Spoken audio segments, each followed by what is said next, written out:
Carmine Corp.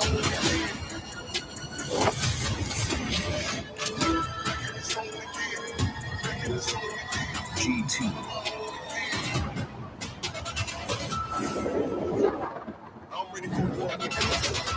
Nosratos.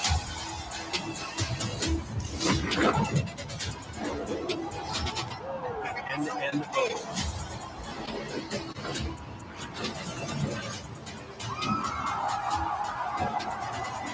D1.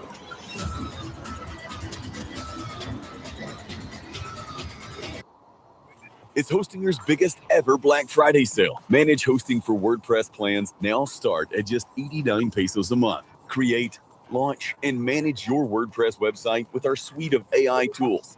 Plus, get a domain and extra months for free. Get 24/7 expert support and try it risk-free. This is Red Bull, League of its own.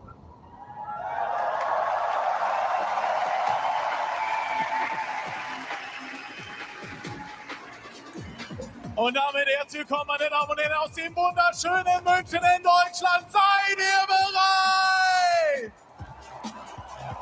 Und wir sind hier mit Red Bull, League of its own. 6 geile Matchups, 5 Teams, die ihr alle kennt und eine große Bühne. Und da wollen wir natürlich wissen, wie viel ihr seid. Wer ist für unsere europäischen Vertreter, für Carmine Corp, Los Ratones und G2? Das klang ja schon ganz nett, aber wer ist hier für NNO?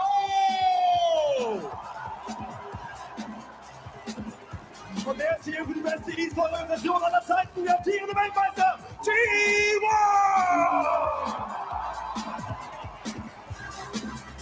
Es ist alles angerichtet für einen spektakulären, für einen epischen, für einen unvergesslichen E-Sport-Abend. München, seid ihr ready?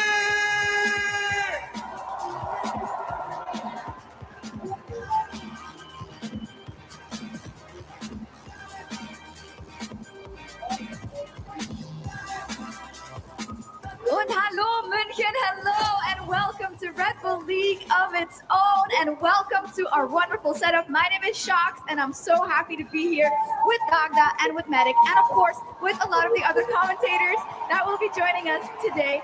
I'm so happy to be here. This is such a great celebration of the game that we love. And it's, our world, it's all very stressful. It's all about heartbreak and so serious. And here, it's just about fun, man. But that was a serious opening. Yeah. Oh my God. Holy moly. That was insane. But as you say, like, it's so cool to have an event like this to just like be the topper at the end of the year. Just to finish it all out, to bring the banter, to bring the action, and bring us all together for one last time. There's just nothing that beats an atmosphere like this. Like It's true. everyone cheering for NNO, actually the loudest cheer alongside T1 that we heard. Nothing beats being in an arena, and I'm really happy that we can be here for what should be 6 really fun games. Yeah. Hopefully not too competitive in terms of seriousness in my eyes. We'll see, indeed. I also want to give a shout out to our sponsors for this event, MSI, Aegon by AOC, KFC, and Razer. We appreciate you so much. But let's take a look at all the teams that are here. We heard it, of course, from the wonderful introduction of our hosts on stage. But what a field. Kind of a perfect mix of, well, world champions and the rest. Yeah, I mean, it's cool to see, though, like, because obviously you've got, like, some of the LEC teams who are here, including, like, Lost for Tones that have been added, but things like for KC, they're bringing in, like, Teo from KC Blue Stars, they're bringing in, like, Kamilu, who's now shifting across them, Yukino as well from KC Blue. Like, we're getting to see a mix and match of crowd favorites, new players that get a chance to show up on a stage like this. It's really cool to be a part of. Yeah, let's see. Los Ratones, of course, they can get a little bit of a starter for what maybe they will see in LEC Versus next year. Yeah, put their feelers out alongside the KC Blue guys and KC and G2, obviously bringing all their rosters to LEC Versus next year with our 12-team lineup that we're going to have. I mean, we've got world champions. We also have future first stand champions in Los Ratones, obviously. Course, yeah. Right. MSI champions in KC, and then next year's world champions in G2. So Sure. I was going to say, is it G2 or does it just go to FaZe now? Because it's kind of become a thing. where Oh, it's true. just Next going one's for to FaZe, then for the Yes. Lux skin. Yeah, I Yeah. forgot. My bad. I want whatever you guys are huffing, for sure. But let's hear about what our teams had to say about this event. It's great to be back in League of Its Own. I think it's a one-of-a-kind event to play on a stage in front of that many people with these kind of formats and these teams from across the world. It's just an honor. We started in 2023. Red Bull came to us and said, how do you feel about playing against the world champion T1? It's an absolute surreal experience. I look up to players like Faker and Carrier, like ever since I was playing the game. Playing against T1, it would be like amazing. This event is so unique because you don't get the chance as a non-Worlds team to face off against LCK teams, not just any LCK team, it's like T1. 이제 평소 리그에서 만나지 못하는 팀들을 만나서 경기할 수 있어서 되게 새롭고 즐거울 것 같습니다.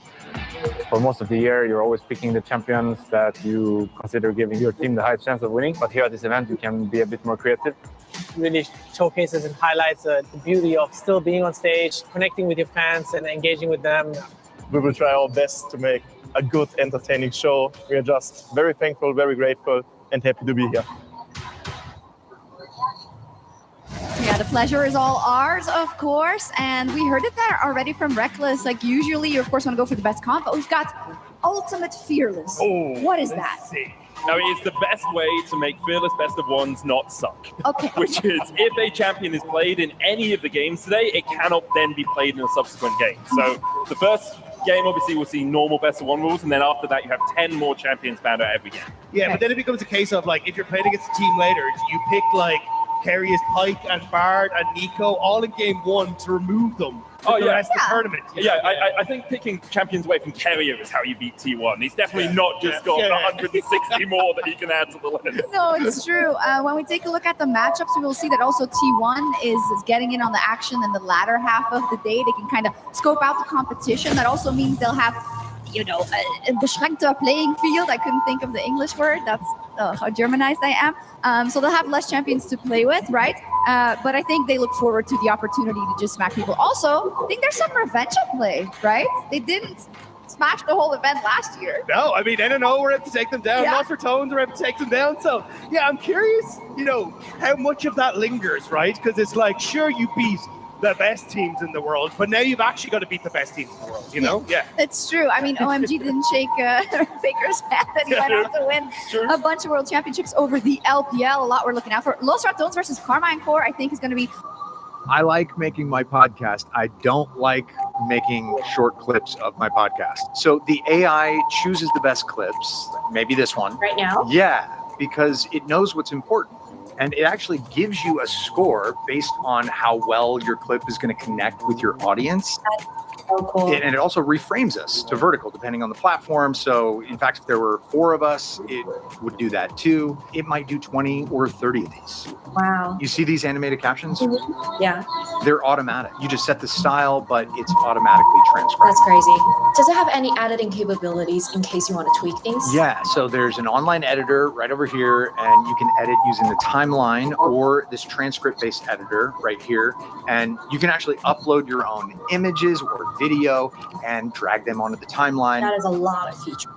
One for the ages on social media, at least. Yeah. Regardless, I'm really excited for that one. G2 versus KC, because a little extra here is that only one of G2 and Carmine Core is going to play versus T1. It'll be the winner of that match. And I know people are really up in arms about that. So the fans are, going to be flaming either way. Yeah, I mean, you do it for the banter, right? Yeah. We have 2 months before the LEC starts back. This is bragging rights for those next 2 months for either G2 or KC.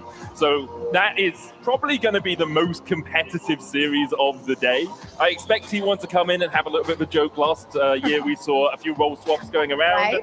We saw Faker laughing, which is not a sight you often get to see on a League of Legends stage. So I'm really looking forward to all of the games. I actually think starting off with G2 versus NNO Old as well is going to be a banger. The crowd here, very NNO favored, unsurprisingly. But the thing is for NNO as well, like last year they came in and it was like the Heimerdinger for No Way For You and these kind of picks, right? Like you spend your entire year playing against the meta, and then you come up against like NNO and they're like, well, we just have our champions that we know inside and out. They'll figure out what to do against Xerath. They'll figure out what to do against these weird champions. I think that's why they are capable of taking down some of these top teams. It's cool that NNO, they're back, we haven't seen them in this formation, and it's been such a cool project to watch. And I think it's one of those things where in the last couple of years, we've really seen the kind of fan impact that teams can have that come from beloved figures in the community. I think that really goes for Los Ratones, of course, as well, but also the NNO project that was kind of a pioneer in that regard, right? Yeah, I think NNO really kicked it off, and then you have like Carmine Corp and MCoy really rising up behind them.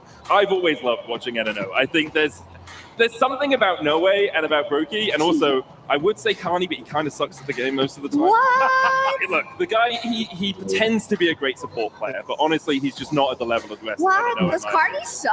Yeah, he does. Apparently, yeah. Kind of No. sucks. Yeah. I don't believe that. And apparently it affects his Riftbound. Yeah, he didn't get the Riftbound influencer kits were sent out, and all the good supports in Europe got a big kit, Right. and he got a smaller kit. So I think that says it all. Yeah, it's a bit sad for Kanye. Yeah, unfortunately, Yeah. for sure. We had Brookie and Agarin, of course, who had some more professional experience, if you call it that. So I think they definitely don't want to be embarrassed. Yeah, Brookie wasn't here last year. Yeah. Remember, it was Yeah. 6. So True. actually, when NNO beat T1, it wasn't Brookie at the And helm. to be fair, it did give us one of the most viral moments of the whole tournament, which was Tuni, of course, killing Faker. It was really amazing. But we'll see what happens or today rather. So a couple of other storylines we could talk about is T1 is here with Hayes, which is super cool. We actually had them at the League Awards yesterday as well. We got a little interview.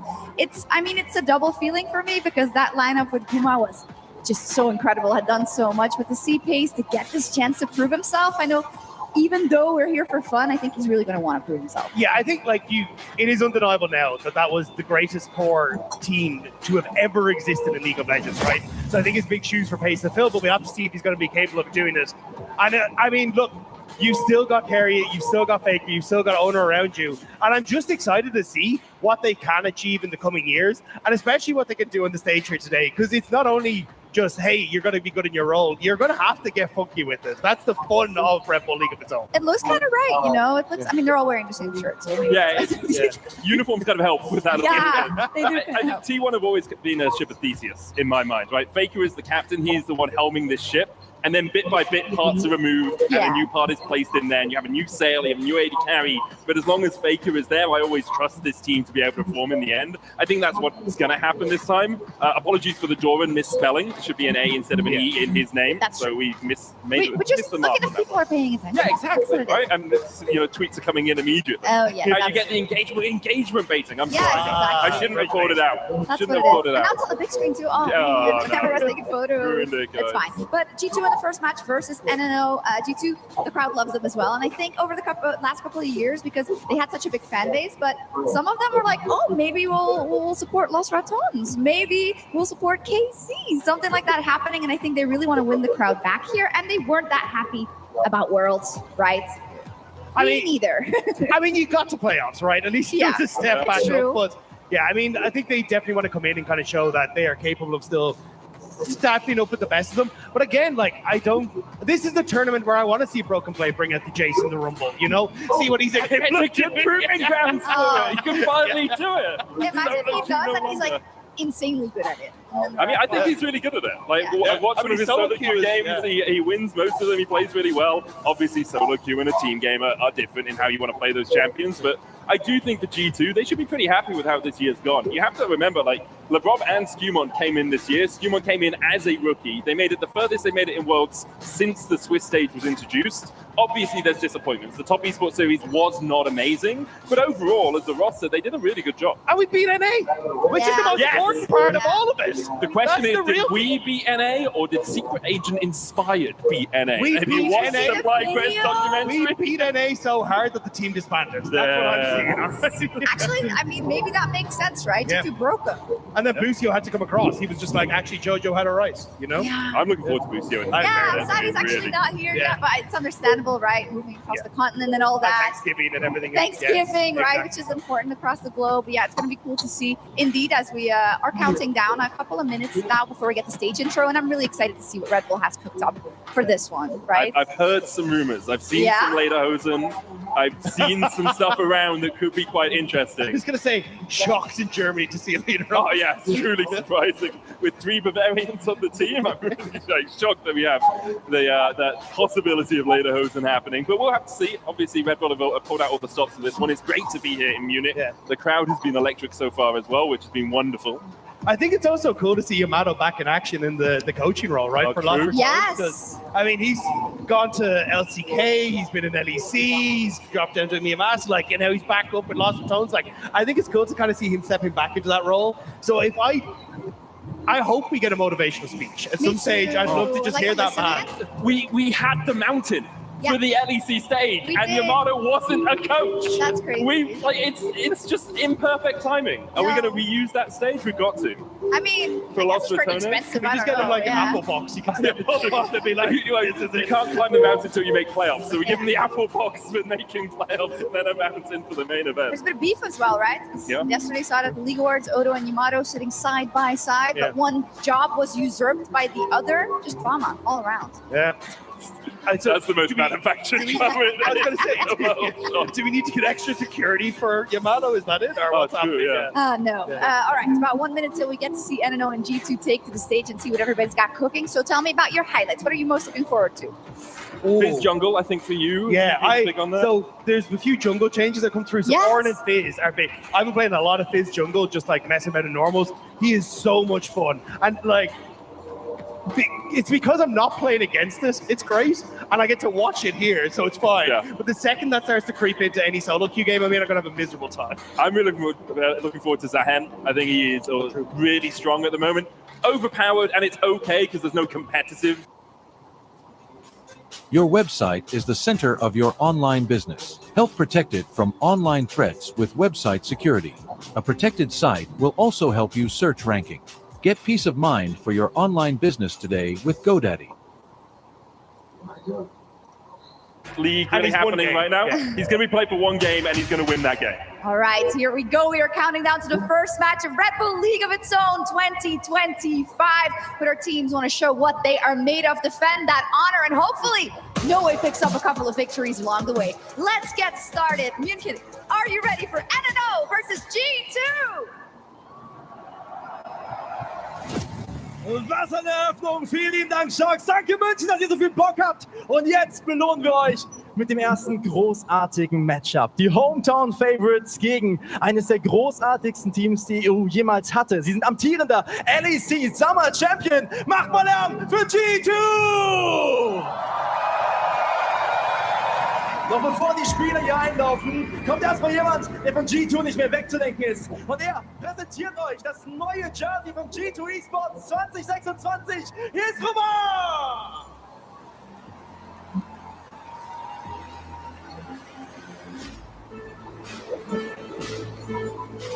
Top-Lane-Wunderkind aus Deutschland. Er wird begrüßt vor heimischem Publikum in München. Hier ist euer Topfather, Broken Blade!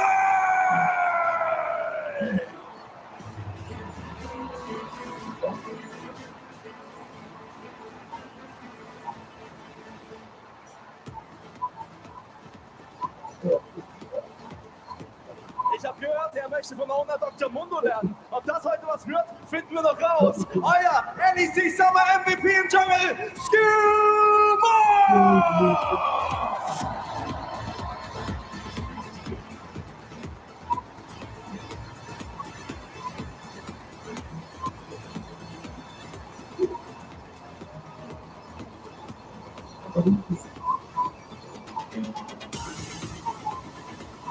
Er stand Faker und T1 bereits vor vielen Jahren den Worlds gegenüber. Bekommt er heute seine späte Revanche? Seine Äxte sind gefürchtet als AD Carry, Hans Sommer!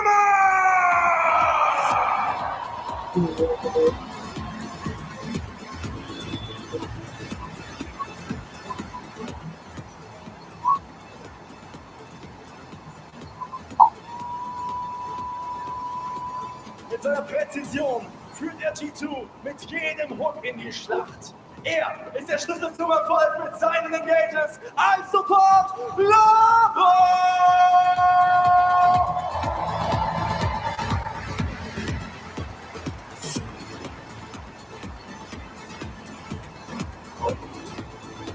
Oh. Oh. Er ist der beste Spieler, den der Westen jemals hatte. Unser EU Baby Faker, it's Cast!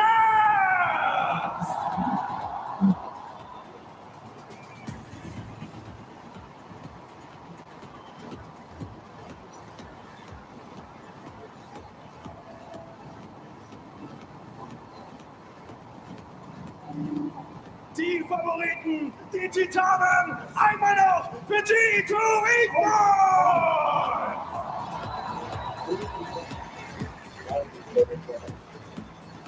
Und diesem Team tritt unser NNO gegenüber. Und ich habe 5 Tage damit verbracht, die Einleitung dafür zu schreiben. Und dann beschlossen, wir brauchen einen Wortwitzmeister, der Vater aller Wortwitze. Hier ist Maxi Marco! Meine Damen und Herren, München, seid ihr bereit? Ich habe die große Ehre, NNO anzukündigen. Und wir nehmen keine einfache Musik. Wir nutzen den Ort, wo wir sind. Und so ein fucking Bayern, Bitches. Das bedeutet, wir haben hier eine Band am Start, die NNO musikalisch begleiten wird. Band, leg los!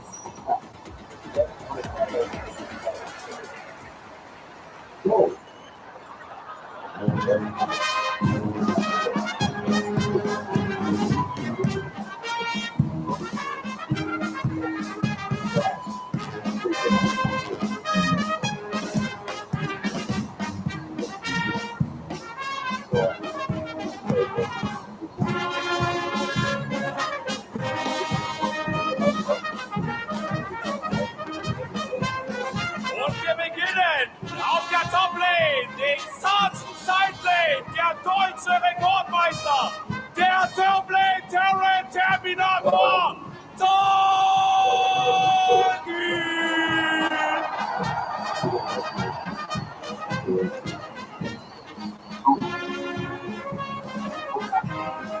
Als nächstes die Maschine mit mehr Eno als das gesamte Team. Er ist süchtiger als ich nach Kaffee in der Solo-Queue. Der Gott des Gangs.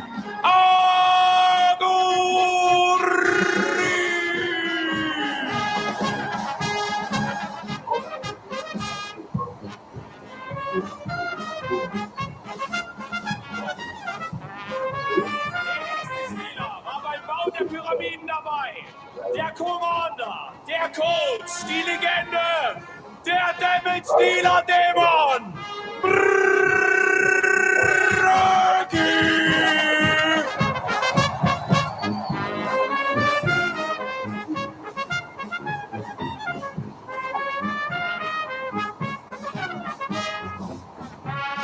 Und nun der mit Abstand schönste Spieler bei NNO. Die bessere Hälfte der Botlane. Der Crowd Control Casanova aus Leipzig. Versteckt eure Füße. Hier kommt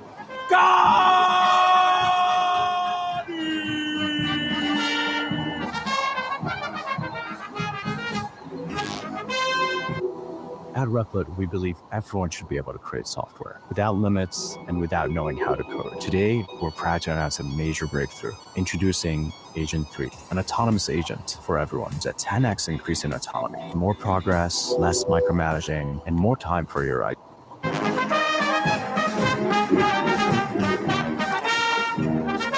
Und zu guter Letzt, der Oktoberfest-Lagers in Person, der Fertigsteller, The German Aimbot, der Burst Damage Bomber Bayerns,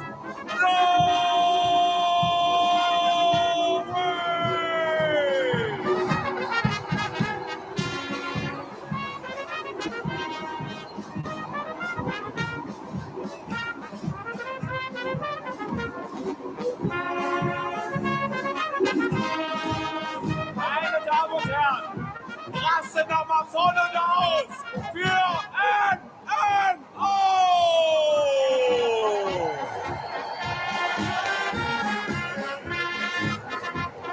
Also Leute, reißt bitte die Hütte komplett ab, noch einmal für G2 versus NNO!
So basically the NNO play style, it's called do whatever Agreen tells you to do.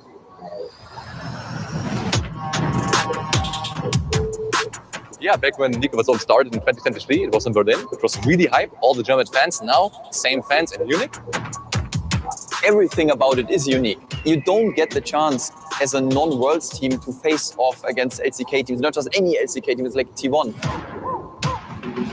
I think it was the biggest surprise for a lot of us, seeing Pace and what he already has achieved, what he already has shown.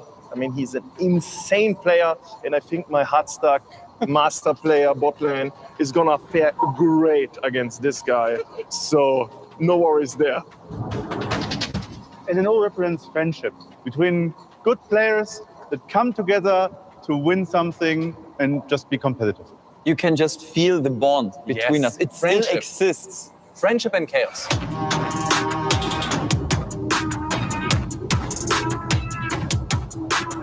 At least we hope so, right? Yes. Okay. Yeah. Na klar. Na klar.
Deeply powered by AI, Filmora 15 understands your intent.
Minions have spawned.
At Replit, we believe everyone should be able to create software without limits and without knowing how to code.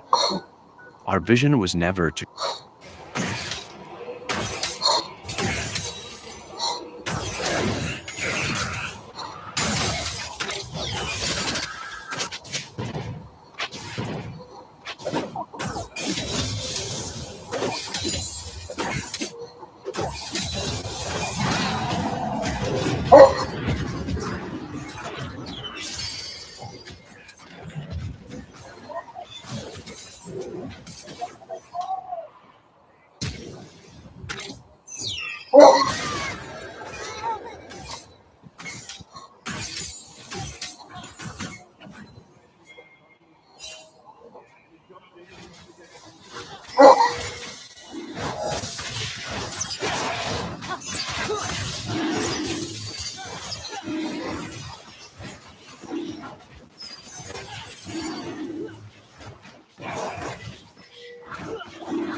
Carney already level 6, has the curse of the sad mummy. Labrov with like 80% of his team's deaths, man. This is part of the problem when you're playing something like Ashe and the lane state just gets a little bit out of control and you're pushing up, you have no flash, and there's something with engage on the other side. It's like, okay, I'm just dead, I guess. We'll try and trade 1-for-1 where we can. You've also got Cardi now with level 6 and flash. So it's only going to get more painful for the next little while. As a point of case. Yep, Labrov caught. Agarin could look to get across the wall here. Doesn't have his flash, though. Labrov will wisely back away, won't chase any further, but Carney gets a little bit of vision in. Labrov doesn't actually sweep the ward that was in the back of the red pit there. You're not going to believe what happened. Tell me everything. I'll show you on Monday.com. So I started the biggest initiative of the quarter. I did everything right. I used AI blocks to list all the tasks, delegate them to the team, set up all the timelines. It even wrote perfect descriptions so everything was crystal clear. Clearly, you're a professional. Thank you. Suddenly, I get a message from leadership saying we need to finish the project a month before deadline. Happens every time. Good thing we have Monday.com. We just reshaped all the timelines, brought in freelancers to help, gave them some guest accounts. They had everything organized so they could just jump right in. We put up all the assets, waited for management to approve. Done. Everyone automatically got notified. We ended up reaching our goals 2 days before schedule and even under budget. We beat our projections for the quarter. Everyone cheered for us, and I ended up being a hero. Wow, that's amazing. When you use Monday.com, work is just easier. Isn't that nice? That's really nice. It is honestly. nice. Enjoy the little things. Yeah. Create your own personal success story on the first work platform you'll love to use. Monday.com.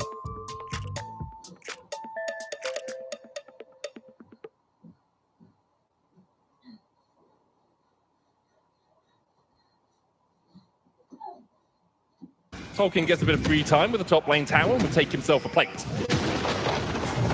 I mean, all said and done, I'm feeling pretty good for NNO in this one. Yeah. Like, you're still matching push here for No Way mid. You're ready to open up the map. Like, You have a the only- composition that makes sense. Yeah. Yeah. That's probably the main part really all said and done. 80% composition, 20% the fact that you're not 5k behind it. 15% 11 minutes. concentrated power. Yeah. True. 100% easy to remember. NNO all.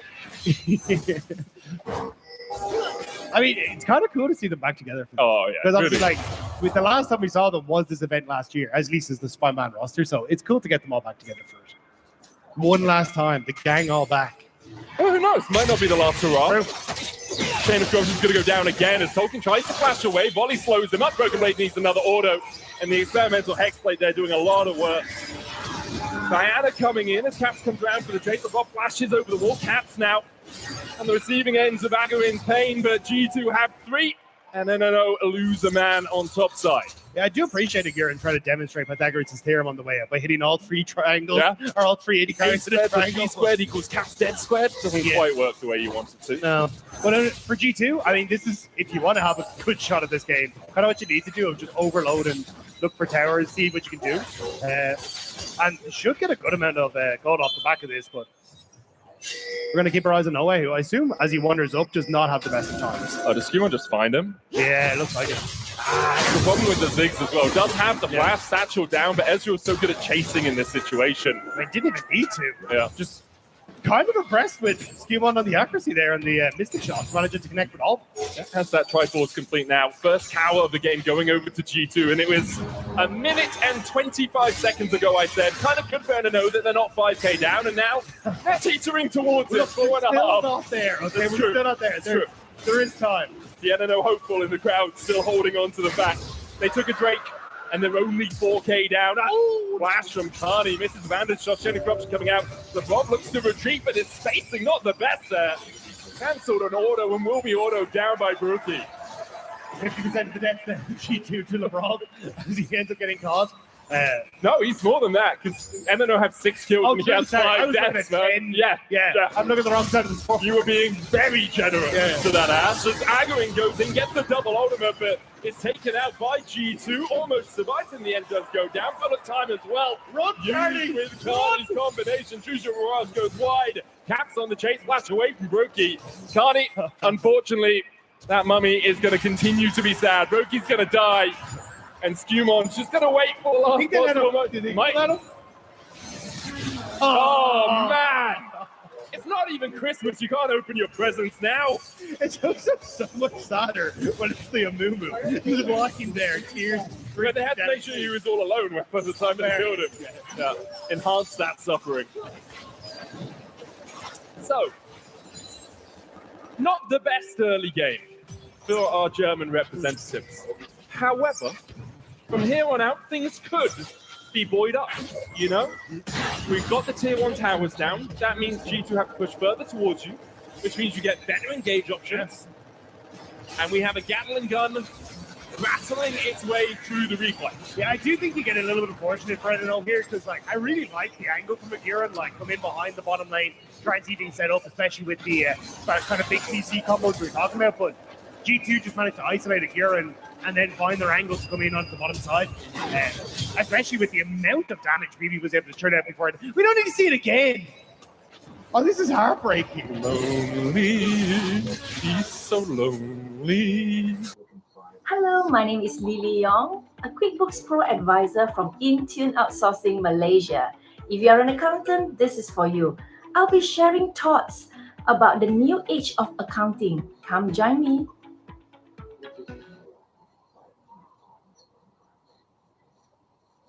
Now, one of the things I've always liked about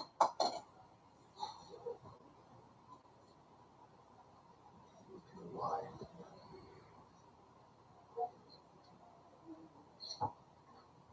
So, you can play.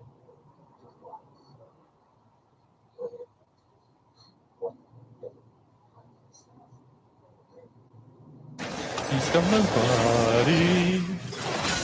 I want to hear you hit the high note now. No, I'm good, man. I can't screw my voice at well. It's still recovering, okay? Can't do that. As G2 set up towards the top side, 10 seconds before the Herald is up. Arrow going wide there on Agharin. So do the Chain of Corruption. 2 big ultimates down from G2. They use the Transcend oneself as well from Hans Summer. So that's 3 ultimates invested as Agharin jumps across with that blast coat. I think Carney gave us false hope with the initial bandage toss. Yeah. Since the first few, it has not been going so hard. It is harder when the 2 people you're aiming for aren't just directly in the same lane as you. And they have more ways to dodge around, you know? Oh, the damage from Skewmon. The bandage toss is going to hit Custom Sat Mummy. Not going to be used for the time to come out as Agharin dives in, lands a double. But they manage to get one out. Hans Summer surviving. Caps comes in from the side. In the end, will just be another 1-for-1 exchange. A little bit of miscommunication on the MF ult there, but still, again, there'll be something there for NNO, although will be G2 responding as Broken Blade pushing in on top side. You answer for the kill as well. And it looks like Skewmon as well going to start up on this Rift Herald. So, unfortunately for NNO, big ults, but not big results as they go for this play. You see here, like Brookie ends up taking a ton of damage, and then they're like, okay, Carly's going in on Skewmon, that'll be him opening up, but Skewmon's on an Ezreal and they flash away, and then there's no bullet time for this combo, which could have been insane, but Hans Salmon able to flash just barely over the wall and avoid that ultimate. Yeah, just enough escape. If you're NNO, you pull the trigger again soon when those ultimates up. Those flashes won't be available to G2. Hans Summers is down for the next 4 minutes or so. G2 are pushing through mid here. Do have the Rift out as well. Mega Inferno Bomb coming down to try and cull the wave, but the slay of the cannon minion survives, and slay bells ring as G2 take down the mid lane tier. I know I am listening to what you were saying. Oh, you're listening. Honestly, I think G2, again, like, this is kind of what you'd expect from a pro team, just better macro and now going to kill Tolkien again. Poor guy, man. He went there and back again, but Tolkien falls in the end. Prepped these for years, man. That's what my Lord of the Rings addiction is going out. Broken Blade trying to hoard gold in the top lane. A veritable smile. 5,000, 5.5 freaking K the lead for G2 as they put the Rintel down in the top lane to try and crack this tier 2. And as I said, NNO had an opportunity to collapse on G2 as they pushed in for these inner towers. Already 2 of them have been felled. Oh, okay. LeBron? I don't know what to be away. Here, yeah. That's the Umbral Blade. Arrow available to him, but there's nothing really to fight over, and LeBron knows that. Well, I mean, we got Dragon in 8 seconds, so maybe, and I know we're like, we can try and force something there, but if you're G2, you kind of go, cool, we just push mid and avoid everyone and do what the AD carries have been doing, which is just continue to take a ton of towers. Hans has got the Phantom Dancer Blade of the Ruin King route here as well to try and get through that tankier front line. Frozen Heart first for Cardi, as the Chemdrake is started and no real contest coming out from NNO. It's only the second dragon of the game for G2, so you know, much ado about nothing. You don't really have to contest this one.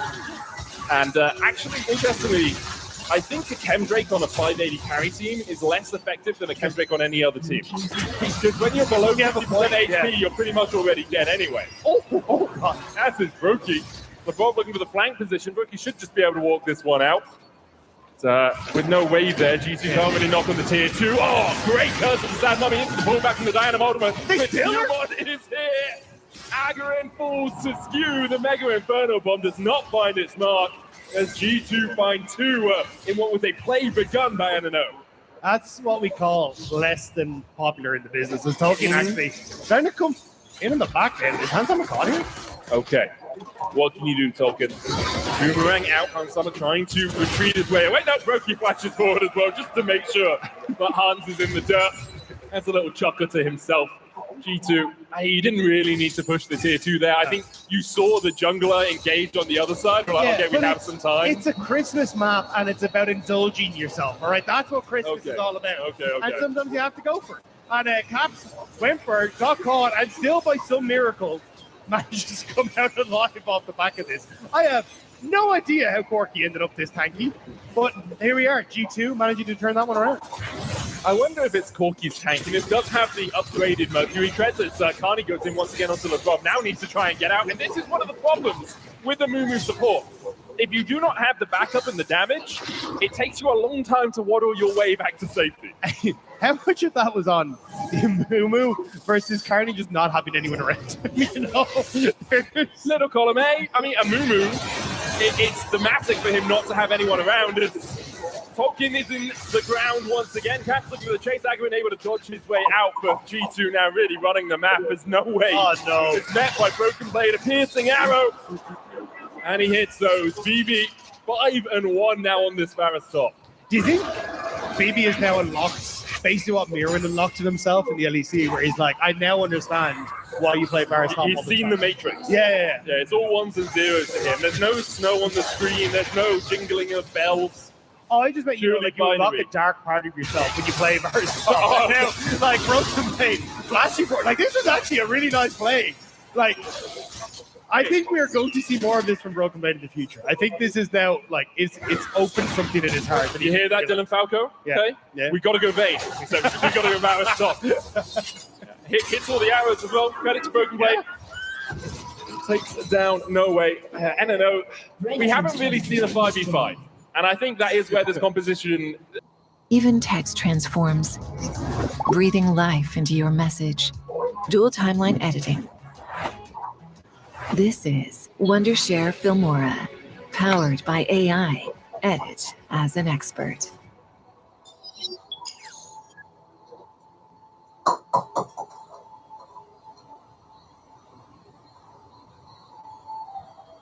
It's Hostinger's biggest ever Black Friday sale. VPS hosting plans now start from just 339 pesos a month. Experience rock-solid performance with AMD EPYC processors and NVMe storage, 1 gigabit per second network speeds, and a global network of data centers. Try it risk-free with our 30-day money-back guarantee.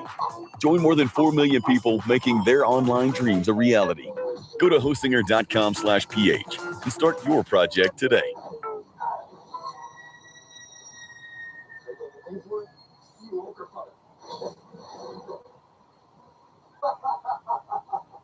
Is the best. Yeah. I'm not sure if they're tanky enough. No. That's kind of rude. I'm not gonna lie. Yes. And I assume it's a 20-minute one as well. As the arrow connects it, Blue Buff touches on the leg, touches that moment coming out, but Skewbon just dodges away, and the bullet time hits absolutely nothing. Skewbon making like Neo and dodging all of it. A double for Skew. Tolkien trying to get the one down as Hansama gets the knowledge, but will flash away with a cleanse. NNO just can't find purchase. G2 rip him to pieces. 5 for nothing. I think this is done. When the 580 carries are winning the full-on team fight, I think things have gone horribly, horribly wrong for NNO. I don't think there's much left in this game, to be honest, man. I think they're about to push in these waves. And these Nexus Towers are not surviving for particularly long. One's more done than yesterday's Thanksgiving turkey. Cooked, I believe, is the NNO. Did I just spill water down myself? Yes, you guys can't see that, so it's fine. I wasn't going to call you out for it. Yeah, you know. Yeah. Gotta give the viewers a peek behind the curtain from time to time. True Shot Barge comes out. We'll give vision on Carney and Berkey. Hansama standing here looking. See perhaps if they can find a fight. Caps is a little bit isolated. Trying to Kislao, who's going to hit onto the backline there. Now Caps begins to turn it around. Hansama dashing forward onto Berkey. Caps in the 2v1. Agrin dashing onto him. Caps does go down with the volley support and the follow-up. The rest of NNO fall around No Way. And I'm afraid his name is eponymous. No way out for him. He gets one, but he'll fall forwards. And look, at least NNO are still trying things, seeing if they can make it stick. But unfortunately for them, G2, they're going to open up their base and start to make their way in towards the next. Yeah, triple drops for them. They can push in very quickly here. It's early in the game, so short respawn time is for NNO. 10 seconds on Berkey and Carney. And with Tolkien coming across to cover, G2 will back away. Next Drake up in 7 would be their 3rd of the game, but it's 11,000 gold the lead. There was an Uttercunt. Did we see the Uttercunt take? I didn't copy Uttercunt, I'm not going to lie. To be fair, I'm not exactly like hardcore. Yeah, not really. This game. Well, I just saw that G2 have 54 petals and was slightly confused. Because I was going to say, when Caps is like leaping into 2 people like this as a Corky, most of my analytical brain is just turning off at this stage. It's along for the ride, you know? You and Santa Claus riding in that sleigh. Yeah, having a great old time. I'll take it. No Way cheering the fact he managed to pick up a kill. I will say I've worn like Lederhosen before, and they are quite tight and restrictive, right? So I wouldn't be that comfortable playing on a stage. It's kind of a detriment to him. So credit to him for being able to play, not in one of the traditional esports jerseys that are the most comfortable and great sweat-wicking things that we have in the world. Yeah, I mean, you need them, right? It's intensive. Exactly, yeah. Yeah. You've got to have a jersey. I want more teams to do like cool polo necks and such. That'd be sick. Experiment a little. 100 Thieves had the right idea. Yeah, I agree. And now they're out of the league. So maybe it was the wrong idea. Who knows? Well, they still do the apparel stuff, right? So they have something going. Berkey caught out here. The Scryers Bloom spotted him alongside Agrid, who will dash in onto Broken Blade, but he just gets deleted. G2 31-11, 56 petals to 16. And that was without the exhaust being used. Yeah. That's the big difference maker, actually, yeah. Yeah. Oh, 2 respectable 1v1s. LeBron broke the truce there, sending an arrow at Tolkien when he was fighting against Carney, who doesn't land the bandage toss and might be in need of a little bit of a bandage repair himself. He does in the end get onto LeBron, but he dies for it. I respect Carney in that one because he respects the rules of supporter combat. it was he support combat. only did damage to LeBron. Valid. Yeah. And you know what? I salute him for that. I think that's well necessary. Talking goodbye, mate. Jesus. That was just gone. Someone chucked the ring into Mount Doom there. It's just like, no, everything's destroyed. It's all gone. It's all doomed. Triple in him. the front yard, everything. Broken Blade has a flank position here. Chain of Corruption is going to land again as NNL are just being ripped to pieces inside their own base. 1,000 gold for Agarin. Maybe that's the start of the comeback for NNL. I think not, though. As Carney comes out, curses inside Mommy for the stun. Carney unable to pick one up. The bomb ignited, not quite. Ash survives as G2 pick up the first win of Wraithful League of its own 2025. 5 AD carries, so much better. It's what we're learning in play. And G2 to find the meta. Exactly. And they have completely ruined it for everyone else today. Because now you're just like, Hayes is here in Europe. And it's like, what am I supposed to do now? What am I supposed to play? Well, no Ezreal, no Yanama, no Corki, no Ashe, no Varus, no Ziggs. No Ziggs. Yeah. We'll see what happens. NNL obviously incredibly dejected. Basically crying already on stage because of their loss. Huge cheers from the audience here in Unity. Great support for NNL, who we'll see later on today as both our teams will make their way off the stage for a few moments before we get ready for the next game of the day. I think this is what I wanted coming in today. Though. Yeah. It's like, have a bit of fun with it, put something wacky up, see what sticks. Like, this is exactly what it's all about. And fair play to NNO. You can still them, as you say, smiling and giggling and no way for you having a big cheer when he got that kill at the end. I think it's more about seeing if you can have a bit of fun. Vibes-based gameplay. We're hearing more about the vibes down on stage from Ginny, who's standing by with BB. Okay, that was a pretty great start to the tournament so far. I want to start off by talking about the draft specifically because 5 AD carries. Is that the plan for the rest of the day to hinder everyone else? What's going on? Yeah, we wanted to make it fun. It's Ultimate Fearless, so we wanted to get the AD carry pool out of the way because a lot of AD carries don't want to play other roles other than AD carry. So let's make it a little bit more fun, you know. So. Did you have fun? I had a lot of fun. A couple of solo bowls. It was fun, yeah. It really felt like you reached the flow state with Varus. Is that something we can maybe see moving forward in other games, LEC? I do play Varus, guys. You know, I played against Fnatic in playoffs. You remember or not? I don't remember. I have the memory of a goldfish, sorry. Okay. It was just not memorable. But this one was, though, so that's a good thing. Moving forward, though, you still have a couple of games, KC specifically, because you're not guaranteed to play T1 unless you beat them. What's the strategy for that? There's no strategy. We'll just beat them. For real? Yeah. I love the confidence. People are enjoying it too. In terms of like how everything's been going so far for you guys today, having the cheers, having the crowd, obviously you're no strangers to the German fans. Is there anything that you would like to say to them? Ja, vielen Dank fürs Kommen. Dankeschön. Wow, they love that. Okay, thank you so much. We're going to be heading over back to our casters and then we'll be back with the second game of today, so stay tuned. Hi, I'm Chun Hao, the QuickBooks Pro Advisor. Come and join me as I will be sharing how to scale up efficiently using cloud accounting and AI.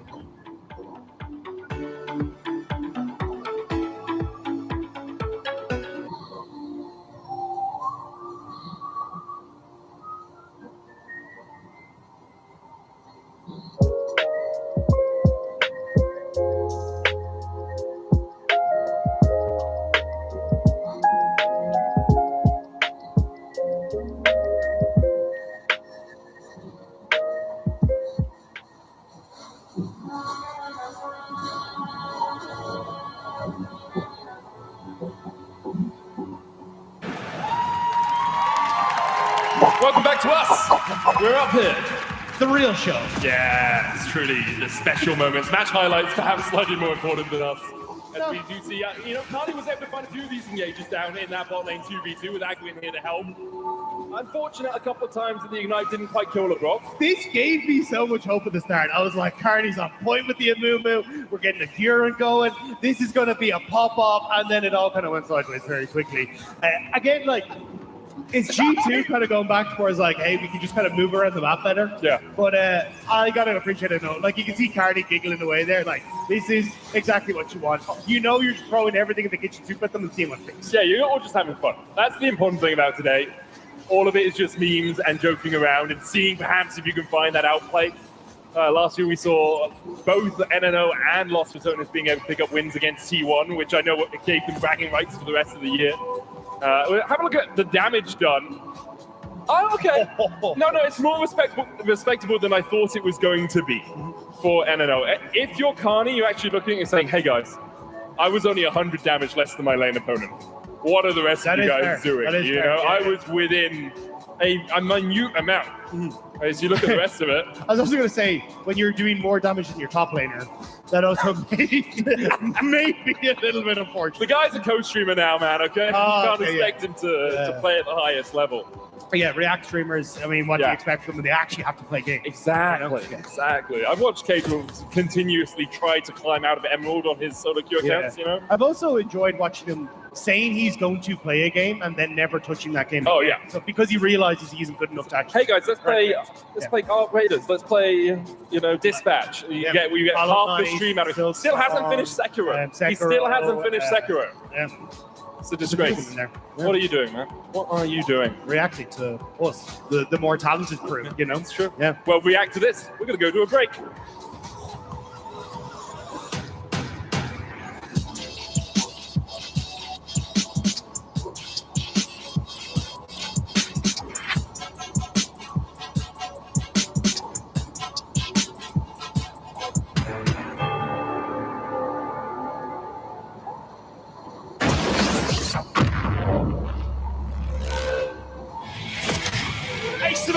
On track. The youngest ever Red Bull Hardline competing. Second, the Red Bull Hardline Tasmania. I'm Ace Supermet. I'm 18 years old. I think he's definitely pissed he got second. I got second place, which was good. I'm a big stepper when I walk, money maker. Welcome to the toughest downhill mountain bike race. He has been waiting for this. All these expectations. Time. 3, 2, 1.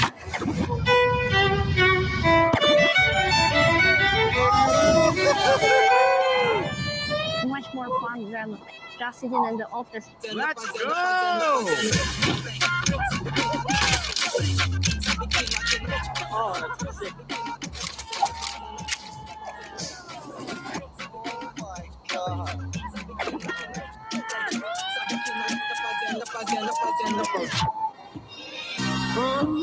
Then just went, if you know, you know, kind of thing, Making a move? Picture me on a long ass trip. Picture me in the blues like the Crips and Girls, but I ain't Christian Bale, so I love big jumps. You're gonna be scaring the shit out of yourself.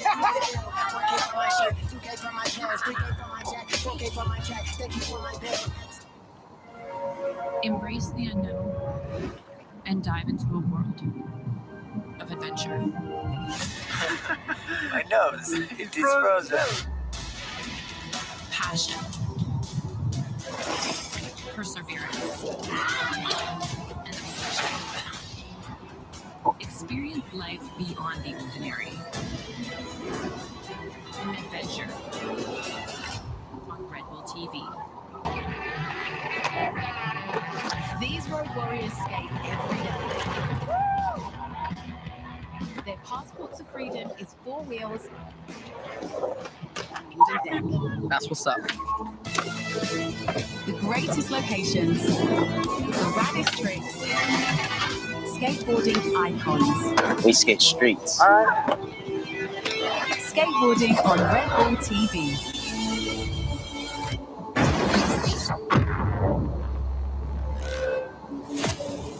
Welcome back to Red Bull League of Its Own, where we have three unbelievable guests with me. I have Tolkien, Carney, and Noe in the studio, so give it up. Everyone should be able to create software. Introducing Agent 3, an autonomous agent for everyone. Runs on its own for hours, handling full tasks autonomously using natural language. Our vision was never to just build a tool. We set out to create a teammate.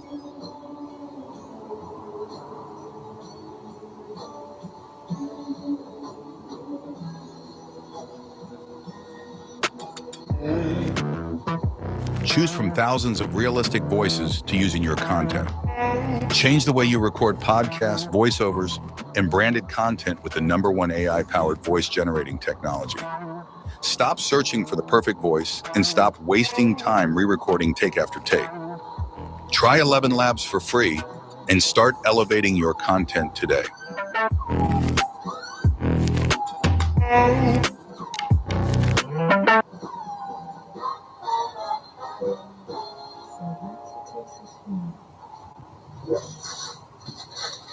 For some of your NNO members, even though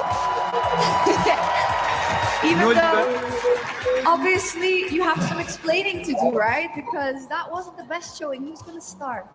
So, Okay. we meet up for a friendly game. All Christmas skins, right? Yeah. And they pull 5 AD carries. No skins at all. And destroy us. And they even invade Agro in level 1. They did. That was very uncalled for. So, hater might say Brooke and me were AFK level 1, so they were able to invade. But I thought they need some help. Like, did you see T2? Like, their sad eyes. Agri was angry. So, yeah, Agri was actually really angry. I mean, what if Agron got angry in the past? Some bad things happened, so maybe they should. What? Yo. So how was he? Was he like, He was nice? very friendly. He was kind and gentle. Nice? As always. Reformed. Amazing, amazing. Tolkien, tell me a little bit about your game. I got my ass handed to me by the best German player ever, so I mean, that's fine. But 2 days ago we were at breakfast together. Yeah. And he told me, nice, chill game. There looks AD carry top lane, which is a sin, of course, right? Yes. And I got my ass handed to myself. Were you just so fanboying too much? You're like, oh my god. Crazy. I don't want to stir things up, but when we walked into the booth here, Medic told me I did more damage than you did. Yeah. I was frozen hard first, Amumu. Schere! A bit higher? Oh, sorry. Okay. This is the sign in Germany if you are like regretful of your My bad. It's my bad. But it's hard to explain. But yeah, we are very weird. Okay, Yeah. cool. I also heard that the Blitzle is actually real. It is actually. You could bite into it, but I have to give it to Faker after. So. And you want him to bite into it, or what? I don't think he should, but Okay. Yeah, we had the broccoli a couple of years Yeah. ago. We had the croissant. I mean, it's a real pretzel, right? So maybe they try. You are from Munich, right? I am. So yeah. could you not convince them to also wear lederhosen? He's from Munich, he's from Bavaria as well. Oh, he also I am is from not. Bavaria. I am not. You're not. I think they are very shameful of their heritage, this one. Sadly, yeah. Immerhin die wissen, die mir passen da. He's actually, that's true. I didn't understand either. Me neither, I didn't get it, but I was telling He just said I got too fat, so my vest is not No, fitting anymore. not that But hard. that's okay, that's okay. Well, I was just telling Carney, I think that your accent is super adorable in German, the Bavarian accent. Thank you. I don't hear it as much with you. Why is that? And so in Munich, we talk like the normal German, right? But he's from the land, so He's from the actual land, Yeah. in the Alps. I see. so his English is a little bit wonky. You might hear it. We don't even have electricity. Yeah. Okay, sick. It's a dark country. I see. We only have Vodafone internet as well. Oh no! If they're watching, fix my line. Like, no, it's unbelievable. Yeah, shout out to them. So let's talk a little bit about the rest of your teammates, Agarin and Brookie, right? Have you followed their journey? What did you think? Are they better, worse now than they used to be? I mean, let's talk about something different, like the strategy, because we play Ultimate Fearless, right? Right, yes. Right, so now they took out all the AD carries. Yeah. Because Cap said, like, against us, they can do that. Wait, true? Yes, I so completely it's gonna forgot be about that. really fun now afterwards, because there's no more AD carries. Wait, Ultimate Fearless means as well that the Germans we banned are out now as well? No. No. Everything Just okay. mixed. No, Like limited. half of the ADCs are Yes, gone. they're all gone. I did That's not why have they that did in that. mind. Yeah. It's kind of smart. Gonna You make guys your played tournament Miss exciting. Fortune, and then that's like the only maybe ADC. You get to play all day. I don't know about that. I mean, they wanted me to play a Mumu because it's the only engaged support Right. with a Christmas skin. Oh. Then Cute skin. I actually do we had like Bard, Karma, Lulu, but they don't really hard engage. Yeah, actually, I think it's really bad game from them that they didn't play the Christmas skins or the. It's bad mannered, right? It is bad manner. I will agree with I you. feel so too. Um, because we have like the wonderful winter map as well. We so. do. So how happy are we about that? It's sick. Finally, very happy. So nostalgic. 10 years. It took them so long. It really separates like the younger players from the older ones, right? Because And a lot of them don't. we all remember. We all remember we were there. It's so nostalgic. It's really, really awesome. Really awesome. So I'd like to play a little game with you. You have some paddles behind you, and it's a game called Yes or NNO, or Yes or No. And I'm going to give you some statements, and of course the crowd can play along as well. Okay, first one. Munich is the best city in Germany. It's not even debatable. Oh! It's not close. It's not close. It's not close. Like guys, it's not even close. Tolkien, explain yourself. These two are from Munich, so I have to represent everybody else, you know? There's Yeah. lots of cities In Germany, private, he hates Berlin the most. At least he didn't say Berlin. No, is the Berlin best is not the best city. Bro, Okay. everybody And hates then- Berlin. Yeah. Okay, let's just be clear. Yeah, Not because of the people, but there's better options. Personally, I'm partial to Cologne. Makes sense, yeah. Cologne's pretty sick. It's Voilà. decent. It's yeah. okay. But Munich is. Do you have Carnival as well, or only October? Oh yeah, we do. You do? We do. Yeah. Fasching. We have Fasching. We have a Fasching different also. word Yeah. for it. Yeah. Yeah. Okay. Cool. Give them any excuse to have a beer, they will take it. Yeah, I'm the same. So, NNO is a more difficult opponent for T1 than LPL at Worlds. Wow! Whoa! That's a proud statement, but I mean, obviously, we beat them last year. Yeah. We have a better record. We have a better against track T1 than record. LPL. Yeah. Yeah. So- in big arenas for sure. Oh, that's And great. now we underestimate. They underestimate us as You well, think? right? If they saw this, they think like they can take it easy. Yeah, right? yeah. And that's like our angle now. But wasn't Tuni like your biggest winning factor? And she's not playing, so I think give it up. Yeah, maybe. All day, I was so afraid Tony would like poison my drink, knock me down the stairs. I break my leg or I get sick so she can play. Yeah. So I I get don't it. know where she is right now, Girl but I'm a power. bit scared again. But you're always scared. Yeah. All right. Next one is T1 is still having nightmares from Noe's Heimerdinger from last year. Yes or no? But I mean, he played against Guma, and he's not here. It's true. I did, I'm but not he saying still no. has nightmares about that. Still, oh. What was that? What was that? Oh, you all agree? No, you don't. No. I forgot there's points. Wait, there's points? Wait, sorry. Oh, forgot. Iffy. Yeah. If you all agree, How do we get points? you get a point. If you all agree, you get a point. Hättest du mal bei München gestimmt, hätten wir Ja, zwei. genau. Tut mir leid, tut mir leid.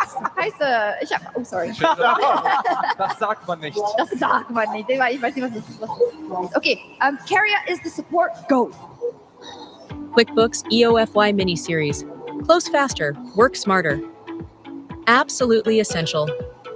End of financial year. Hot tips and tricks. Watch anytime, anywhere. Register now.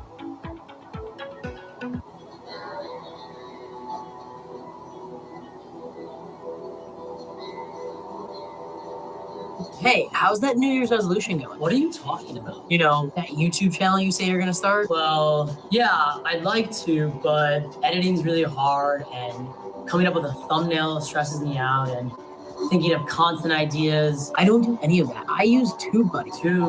What? TubeBuddy. It does everything for you. SEO optimization, helps you with your thumbnail, video topic planner. Well, I have ideas. Yeah, but Oh, here we go. That's a point. Yay! Everybody would agree, I think. Did you hear what he said yesterday? That was at a bit toxic though. At the legal war? But he's true. A little sass in there. Basically, what Carrier said is that as a support main, you shouldn't try to copy his playstyle because you just can't. Yeah. Right. He's just the best. You're not good. And your team is not T1. Yeah. It's true, yeah. Yeah. It's like blaming everybody, but It's in a... team day. Sadly, was I would be Carrier as incredible. well. Yeah. He could have been Carrier, but no. But yeah, he's I gone have with us. these two cucumbers. Beautiful cucumbers. Cucumbers. Okay, and next up. Team comms in German is preferred over team comms in English. It flows better in German than in English. No. I'm gonna say Oh, no for sure. I mean, obviously not. No. Why not? Oh, we all said no. We got points. Yeah, Because let's like go. you know, like even in German, like everybody of us besides Berkey, plays the game in English. Yeah. So Oh, yeah. every second word is English anyway. This is erasure of German culture, man. Like Wellenräumungsqualitäten, that means wave clear. So it's a very, very bad. Verstärkung sauber. Oh. That's very awkward to Ja, say. die hört sich gut an. Aber für to cast, that's also, it doesn't work, right? Did you ever The cast? words They are too try it, long. but it's very awkward. Yeah, it's not great. All right, what's our next question? Let me see.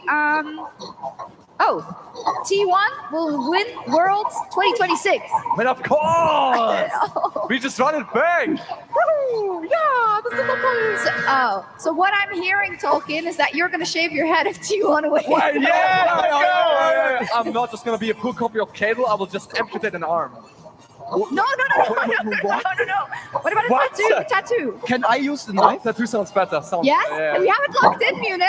If T1 wins. T1 tattoo. T1 tattoo. I mean, I'll do it, yeah. I'll do it. All right. Oh, don't lie. You don't even need an excuse. You just want it. Yeah, Such a bad boy. It's sick. Okay. So a team from the LEC will win an international event in the next 5 years. Oh, yes. Come on, guys. No way. What? Du bist ein Hater. I'm a hate watcher. Can you please turn off the camera? What the? Aber ja, also erklär mal. Warum? I mean, we are not doing so hot right now. Yeah. G2 is getting a little older, right? You They saw how they just struggled jumped on against. Yeah, but they struggled quite a bit, right? 25 minutes, like. Whew. So it's gonna be a tough time out there. Okay, well, we'll see. There's no faith. They're going to do it just to spite you, I think. Okay, a couple more. We've got Peak NNO would have been a contender for an EMEA Masters title. Okay, wait, we are all at EMEA Masters And what is Finals. Peak NNO? Yes, but our peaks were different from each other, like 2018. No, but I think she means Peak is our team. So Oh, it's a big yeah. no. It's a big no, yeah. Oh, I'll agree. It's a big no, yeah. No, The other four, yes, but they have me dragging them down. that's true. Speaking I already said your accent is cute. Like, come on. You're just too far. But no way. I mean, you know, we talk about EMEA Masters, talk about NLC. We could talk about your record versus Los Raton this year. We could talk about Why are you so 0-3 and mean? 0-3 I'm crushed. I'm sitting here with my big pretzel. I'm really. Well, listen, they're playing next, so you want to say anything about them? Los Ratons I versus mean, Casey. in the start, I didn't believe in them, but they grew on me, and now they are just so amazing to watch because they have a very different approach. They had to smooth it out a little bit now, but they are such a strong team, winning EMEA Masters twice against like a really strong LFL as well. So I'm very, very much looking forward to the next game. You're taking the high road, I see. Oh yeah, I mean, they are just bringing the most fun national team to watch right now. So yeah, Flying? I don't think so. Okay, good. I should enjoy it. Yeah. Okay, number 9 question. Agarin will jungle diff owner. Of course. No, I'm kidding. You don't want to win the game. I mean, he just went 2-8. Versus- But screw more. Because we Ezreal grieved jungle. him. But the thing is, Oda has a tendency to just run it down. You remember Bria against Big? He just ran it. So like Oda, maybe he's just here for fun, you know? So there is a possibility. All I want is that owner like does the walk-in with the Oh, jacket yeah. and the- Oh yeah. I would missed melt. that world. It's like, dude, do it again. All right, we only have about 30 seconds, I believe, until we get to the walk-in. So that's the next team. So LR or KC, what do you guys think? I think we have like the wrong things for that. But I will say LR will win this one. You think so? Yes. Same. All right. Agreed. All right. A lot of faith here from my German compatriots. Well, not. I'm from Belgium. Never mind. My German guests about Los Ratones, but they're going up against KC right now in Red Bull League of its own. Und wir haben die große Ehre, jetzt diese Teams anzumoderieren. Wir beginnen mit dem Team, wo der Besitzer Cadrill gestern sich eine Glatze rasiert hat. Macht er für Los Ratons! Auf der Toplane der Mann ohne Potions, der Proxy King, der Meister des Good Devs. Hier ist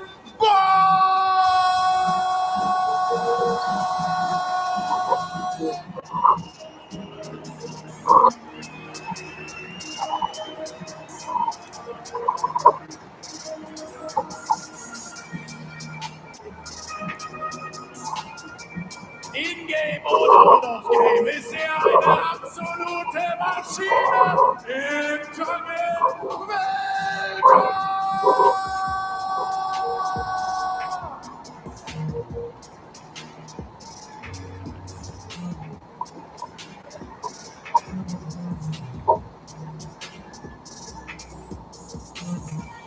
Er ist seit über 10 Jahren der Sniper King der Botlane. Hier ist für euch Crowdy! At Replit, we believe everyone should be able to create software without limits and without knowing how to code. Today, we're proud to announce a major breakthrough, introducing Agent 3, an autonomous agent for everyone. It's a 10x increase in autonomy, more progress, less micromanaging, and more time for your ideas. Runs on its own for hours, handling full tasks autonomously using natural language. Can now test and fix its code, ensuring every part of your software works. Our vision was never to just build a tool. We set out to create a teammate, and we can't wait to see what you're going to build with it.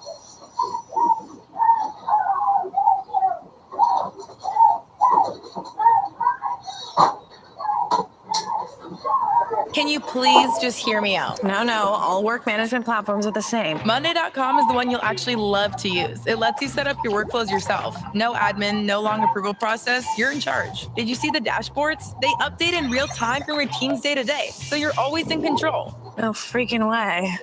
I don't have to put the data in myself? Are you for real? Monday.com handles all the boring stuff, so you can focus on what really matters. You know what? I'm ready to fall in love again. Thanks, Talking Llama. You don't remember my name, do you? Of course I do. Step Kirsch.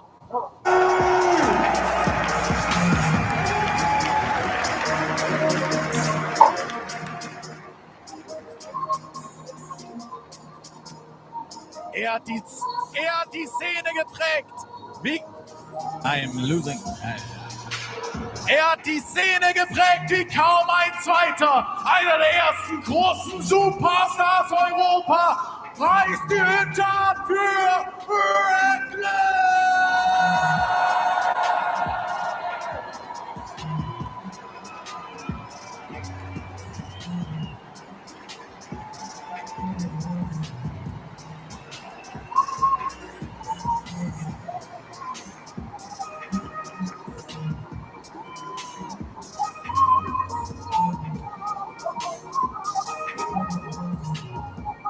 Und als letztes auf der Midlane, der Fels in der Brandung, der eiskalte Killer, hier ist Nemesis!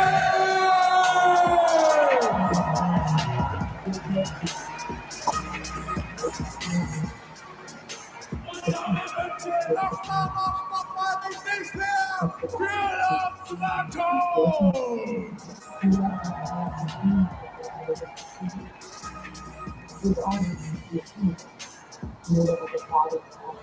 Die blaue Wand, sie ist gefürchtet in Europa, ihre Fans, ihre Spieler, jedes Spiel geprägt von Leidenschaft. Aber vorher, ich muss kurz was sagen. Ich meine, wir sind ja alle hier, um Spaß zu haben und ich weiß, es wird in eine gewisse Richtung gehen. Aber München, Tau, ihr Toplaner, läuft zum allerersten Mal in seinem Leben in eine Arena ein und spielt vor einer Crowd. Ich würde mich also sehr freuen, wenn wir diesen Moment unvergesslich für ihn machen und wenn wir alle für ihn cheeren. Ich hoffe, wir kriegen das hin. Und jetzt geht's los mit Carmine Corp!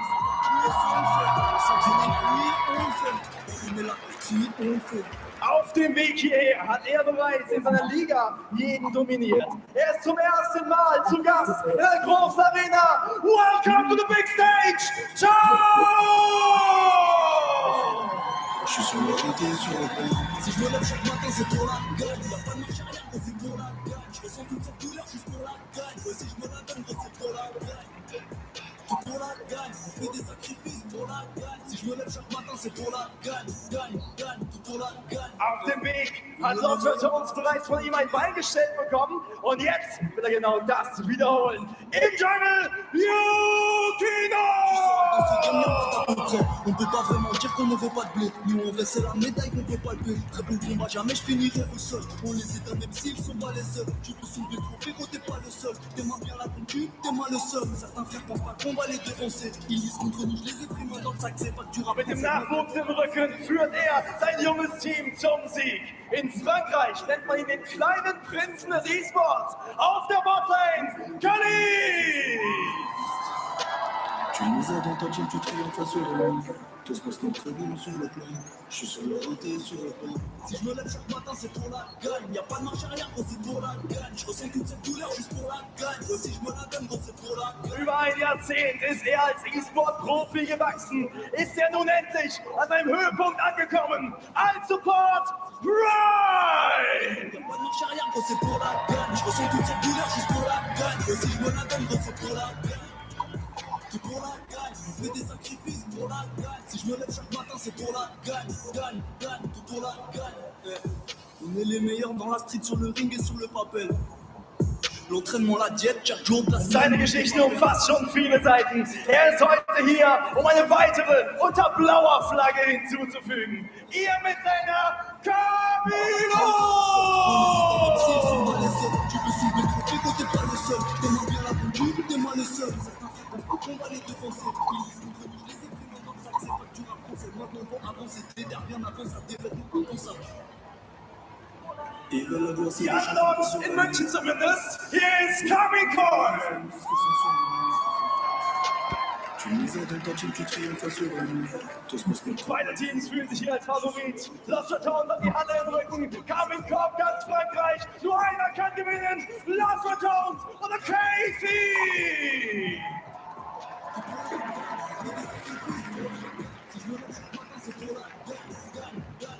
Welcome back to the castle as we get ready for Lost Returns up against KC Blue. A matchup we've seen in the EMEA Masters, but with a few different faces coming out here as Maitland has gone over to join Na'Vi. We've lost Piero, we've lost Exa from Carmine Corp, or the Carmine Corp Blue roster at least. Tau has been promoted, as has Prime. We'll see them taking on Lost Returners, who are definitely the fan favorites of this matchup, I would say. A smidgen, yeah. Yeah, just a smidge. They're a little popular, but I mean for good reason, right? The lads have done fairly well throughout the year, and couldn't get it quite across the line in summer. But now a lot of expectations and eyes on them when they were announced now for LEC Versus. So I think it's going to be interesting to see now what kind of form they are in coming into the new year. But for now, it's more about seeing. Access winning strategies to accelerate your firm's growth. Join our 4-week growth program. Stop chasing clients and start. If Reckless is going to uphold his promise, he said on the intro video, I'm going to play some weird stuff. I want to see him play some weird stuff. I want 5 Bounce champions. It's like we were getting rid of the AD carries. Yeah. Now Lost Returns themselves pick 5 Bounce champions. And then ruin it for the next game. Yeah, ruin it for themselves. Yeah, Sion, Aurelia, Jax. What else are we looking at? Gragas, you can put in there. Yeah. I mean, it's Volibear. Volibear. Yeah, it's your 5. It's more that he kind of needs to have other stuff before he starts getting into the territory of the stuff you don't want him to pick. And I don't know if you want to do that to yourself. Yeah, but that's the joy of the tournament. It's like you want to flex your champion pools, you want to test Bounce out a little bit, see what he's going to be like on the LEC stage come January next year. Give him a challenge. You won't, Yamato. Coward. He's calling it out, lad. Yeah, he's not listening to us, mate. Come on. I mean, we are in the stadium, so maybe he's somewhere down there. Is he? I think I can see him on stage. He only listens to us when we talk about Riftbound stuff these days. He's addicted to that game. He is. It is an inopportune time for him to be so into a different game, with him having to coach Lost Returners come the winter split. On the other side of the Rift, we have Carmine Corp, who are playing with Prime, Yukino, Tau, Kalist, and Kamilu for this game. I mean, it's great to see Kamilu keep his smile. Like, that is the happiest man I saw nearly skipping out onto that stage there. But also, again, like, Tau getting his chance now coming in from KC Blue Stars to come up onto this stage. And also, I love the fact Yukino's here, because to me, he really shows that Tier 2 Europe is better than Prime LTA or LCS. I mean, we proved that at Worlds. So we're going to head over to a quick interview from Carmine Corp as we hear how they got ready for today's games. We're here with a lot of different players from different KC teams. We're looking to have fun and enjoy the time we have. Everyone will play as he wants, right? We are just coming here to have fun and also play the play style we want to, the way we want to play. I've known Ansama for a long time. We were playing already when we were both 14 years old. So for sure, I'm looking to play against G2 and obviously T1, because as I play in ERLs, it's a very big opportunity for me. I would like to show that I'm excited to play for the next season, right? And then just show that I'm here to smash Los Ratones, win against G2, and then have a good performance against T1 to get my revenge. Our first series is with Los Ratones, and even though our roster is completely different, I'll still stand Villa the whole series, and it's going to happen again next season as well. I want to show the fans some really fun games. I think it's going to be some fun picks, hopefully, and there's a lot of action.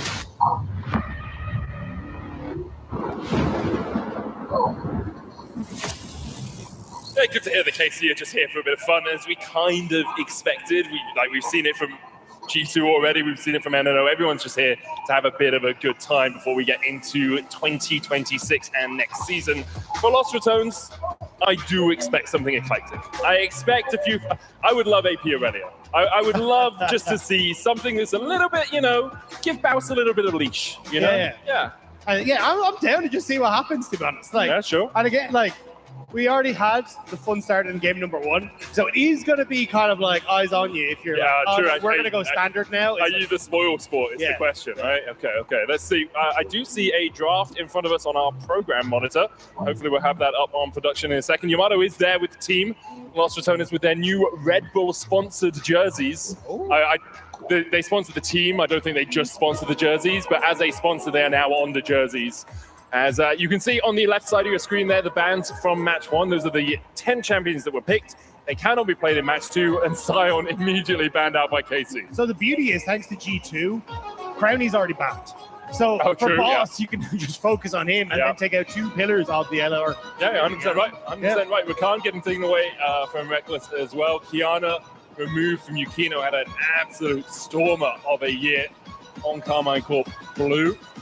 And there's the Aatrox taken out. We haven't seen Zehen yet. I really wanted to see Zehen in game 1. I understand why G2 didn't pick it with their 5 AD carry. It's a bit harder to do it. I mean, he's an AA AD carry, right? Still, though, I think respect him to Tau as well. His Aatrox very much one of his most played. So you can kind of see, Los Ratones wants you to at least set up Baus, I assume, for something a little funky with the Aatrox ban. But we'll have to see if the last ban is also going to be focused up. No, going to be Kalisz, Draven taken away. Yeah, we've seen Draven taken away from Hardsummer and Kalisz so far. They are both very good Draven players. Not really too surprising. Where are you going, KC? What spice have you made for us to chuck on the Christmas turkey? That's not spicy at all, Camilo. What are you doing with your Christmas turkey that you're putting spice on? What? Herbs and spices. Oh, I thought you meant chili. And I mean, you could also put chili on turkey if you want. Sure. All right. Yeah. Whatever happens in your house. I mean, just be inventive, man. You got to go with the flow, But Orianna, not too spicy at all. Yeah. She's as plain as they come. And it looks like Los Ratones are going to go on a similar boat. Jarvan, Tristana, very strong AD carry, very strong jungler. Fits into Crownie and Velia's wheelhouse really well. This is feeling very Worlds-esque. I'm not going to lie. Jarvan, the high priority on the Orianna. This would be sick, but I know Camilo likes to hover the Echo when we see him in LEC as well. Yeah, okay. So I think it's more about this is way too serious. Maybe the gameplay will be really fun. Okay. Well, because serious. Obviously, if the teams want to try hard, they are well within their right to do so. Yes. We will mock them for it, though. Could be an angle, though, for Nemesis to go for the Anivia, if you want to see it. True. At least then it'll be a little bit funky, Is that really funky? We saw it at Worlds. I know. Yeah, Faker played it. Yeah. It's no longer funky. Yeah. I mean, Caps brought it out. It's going to be the easier, which is even worse. That's what I was hoping for Anivia. I just wanted something, man. I was really hoping for it. You asked for a bird, and we got that one. Yeah. Both of them do start with A, so maybe he just misclicked. Yeah. Quick chrono break, guys. We go back to having fun. We started talking about turkeys, and this is what we got. Yeah. We did it to ourselves. That's why the Khan got banned as well. Just get rid of all the Messiah. So, where are we looking? Well, AD carry bans from Los Ratones doesn't really surprise me too much. We are falling down that pool a little bit, although Munch did do some research. I think there are 23 different AD carries in League of Legends, so even getting rid of 6 of them doesn't really change too much. That does include things like Kindred. But it's technically. But that's what I'm kind of like at this stage. Okay, what do you actually pick into Tristana? Because she's incredibly strong in lane. Yeah. Misfortune is gone. Ashe is gone. Varus is gone. Things that kind of can do well in that laning phase. So there's not a huge amount left. Even if you want to try and go for something funky like a Vayne, like Tristana just ends up outranging you and you have a miserable time as well. So. You could look for something like Caitlyn Karma and just go for push. Yeah. Yeah. Trying to outpush her. You've already got backline threat with the Wukong. Oh, it's disgusting. Yeah. I'm very much aligned with you as I see the Nautilus getting banned away from Prime. KC with their final ban, still looking towards that top side. Got rid of the Galio, the Scion, the Volibear. Can get rid of a Jax here if you really want to. Try and keep Bouse a little bit under wraps. Yeah, I mean, there is like. Oh, Bard instead. Okay. Okay.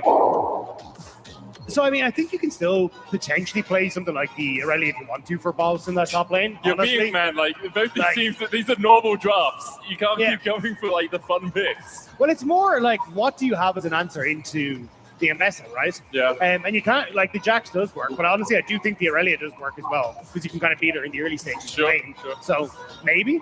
But, that's actually, Okay. That is a funky one. Gonna have the Cantankerous Cavalier make his way. What's that, huh? Air Riders. What's that, huh? Air Riders. Kirby has loads of machines, uses hockey abilities. Make sure you're fast and strong. Collect items as you go along. Wow!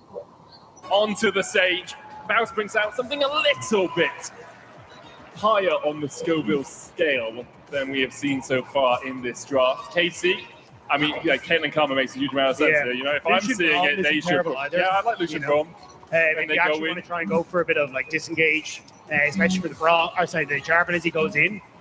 Cog Lucian is something Cog Braum is something we saw G2 do a lot in 2024, and it can work as well. But it looks like it's going to be Lucian Braum, so trying to absorb the initial engage and then maybe Lucian Rel. Okay. I mean, it's a similar idea, right? You absorb the jump in and then you just re-engage on your opponents.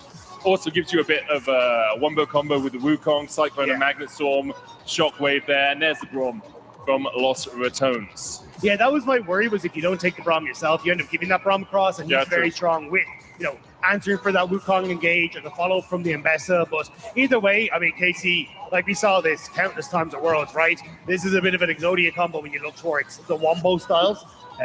So again, just look for that all in, see what you can make it work. Okay, I have to mentally reset. Yeah. We were gifted in game 1 a wonderful present. Yeah. In game 2, the draft, 2 pieces of coal. But with coal, you can make fire. Okay. And so hopefully things will heat up as we get into the game, right? So we just need that spark to bring things to life. Perhaps it's Bouse. I watch on this Edge Boy too as well, yeah. Oh, yeah? Yeah. You put out some new videos again. I haven't seen them yet. They're really good. Are they really good? Yeah. Oh, nice. Okay. He's a great lad. Oh, he is. Really is.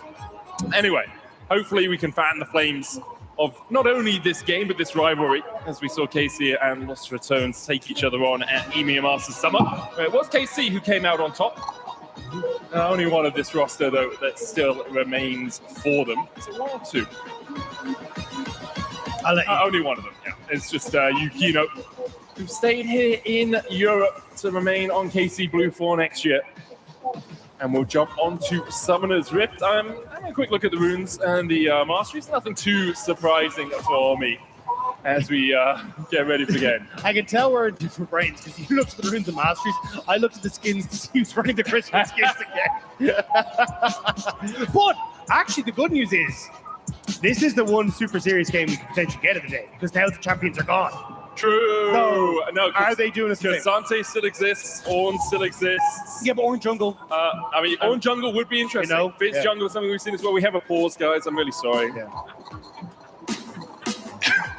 Stevie is laughing a lot at us right now because he's like, "I just want to get into the game." Yeah. And we're here looking at a sepia screen. It's not even the wonderful white of the Winter Wonderland. It is the snowy Summoner's Rift. And a player audio issue will be sorted in a second. Yeah, nothing too surprising across here. But yeah, don't curse us with the this is the one serious game we can get today. Wood. The desk is wood. Because I can find at least 40 more champions that would be counted as serious. You know? Yeah, but maybe that's the second game then. Then we get 2. Yeah, because the next game is G2 versus KC. Yeah, I feel like that's... And the winner of that gets to play against T1. Which is where I thought we'd see this kind of draft. Like, that's what I expected that one. Not KC could be trying to get rid of some of G2's best picks. Yeah, but the Warwick is still up and available, and Pantheon's available, and Yeah, so there's still a lot. Syndra, LeBlanc for Caps. Yeah. I wonder what the player audio issue is. They can hear us talking absolute Hey guys, the caster sounded annoyed at our draft. Can we mute them, please? Okay, we're back into the game. And even the level 1 here is just Prime looking for Nemesis. You guys will see it in a second. He didn't land the crash down, and so Nemesis was able to walk his way out. A normal line of scrimmage. Reckless going back has the oracles. I think he put down a ward early doors. Yeah, you can see down in that bot lane middle bush, Reckless put his ward, now gets the oracles. Casey might look for a little bit of an invade. The command attack spots out Faust, and the ward goes down, and then even with the martial cadence, we'll be able to clear that one out in time. Yeah, still going to get some information as to exactly where it's starting. And I mean, this was basically what we saw at Worlds, right? Is this kind of split map on both junglers. You full clear your whole way through. And then it sets you up for looking for things like Dragon when it spawns at 5 minutes, for moving around for Void Grub. So it looks like we're going to have a very standard opening, but Boss even getting a sneaky ward in there just to spot out exactly what side of the map KC is starting on. Nice little ward. No, we're not going to lose any XP or gold here. I'm wondering how effectively the Pled will be able to trade into this Ambessa, because Ambessa with a Repudiate does get herself a little bit of shield, can also dash away from the Pled's range, but he does have the Joust to follow her up and can pull her back with that Bear Trap on her own. Yeah, the thing is, it's about trading hyper aggressively, this like level 1, level 2, because you've got that remount, essentially what Pled can do is you trade hyper aggressive on the first wave, push Ambessa out, you have the Bear Trap on a rope that you hold until the last second to extend the trade even further, and then because you've got the shot run, you can remount and make it basically the lane unplayable. So it looks at the moment though like Boss isn't playing hyper aggressive on it until he's hitting the level 2 first. So Boss not getting exactly what he would like to do these days. Yeah, almost dismounting there. Skarl about to run his way away from the fight. But yeah, it's going to pull the Razor Beaks around the corner here, but it will be easy enough for KC to track what he's doing. Pretty sure they know that he started on this top side. Will pass down towards bot. Nemesis looking at that shield. Just wants to farm up the wave. Doesn't really have the clear that the Orianna has early on because of that clockwork wind up. The passive from Ori giving you successively more damage per auto attack on a target. I think up to 3 stacks. Just means you can push the wave a little bit quicker. Do you think that because Cage was now bot, he feels he has to be an intellectual, and that's why Alora are playing this style of composition? Pa rin talaga yung mechanics sa mga boss dito. And may one-hit mechanic. Merong one-shot mechanic yung mga boss dito. It's Yamato's the coach. Actually, that might be it. Yeah, it might be the fact that this is Yamato's first game with the team, and he's like, "Hey guys, you don't get to pick what we draft. I pick what we." This is him making a statement. Okay. The Lost Tones are now a super serial team. Baus even has a health potion. Yeah. Is this a new era? Maybe. Oh, Nemesis is almost dead. Camino could have just flashed for that. Decides against it. I guess Velia is near enough that could have been a little bit risky of flash auto, you know? I mean, when you do then hit 6, you are very vulnerable as the Orianna in the mid lane, so maybe a little bit more worried about like what happens post level 6. But also, how annoyed are you as Oda Wamne that you step back as being one of the coaches, and that's when Boss finally buys a health potion? That's so true. So true. Both the junglers will just get a little bit of vision in the enemy sides. Looks like Velia might go down towards this bottom side. It's just a ward on the Krugs. Wants to get the reset off, has done that full first clear. Bounce remounting as Tao is getting the push here on the top side. TP coming out from Camilo as he goes back towards the mid lane. Does have a 10 CS lead there over Nemesis on the split.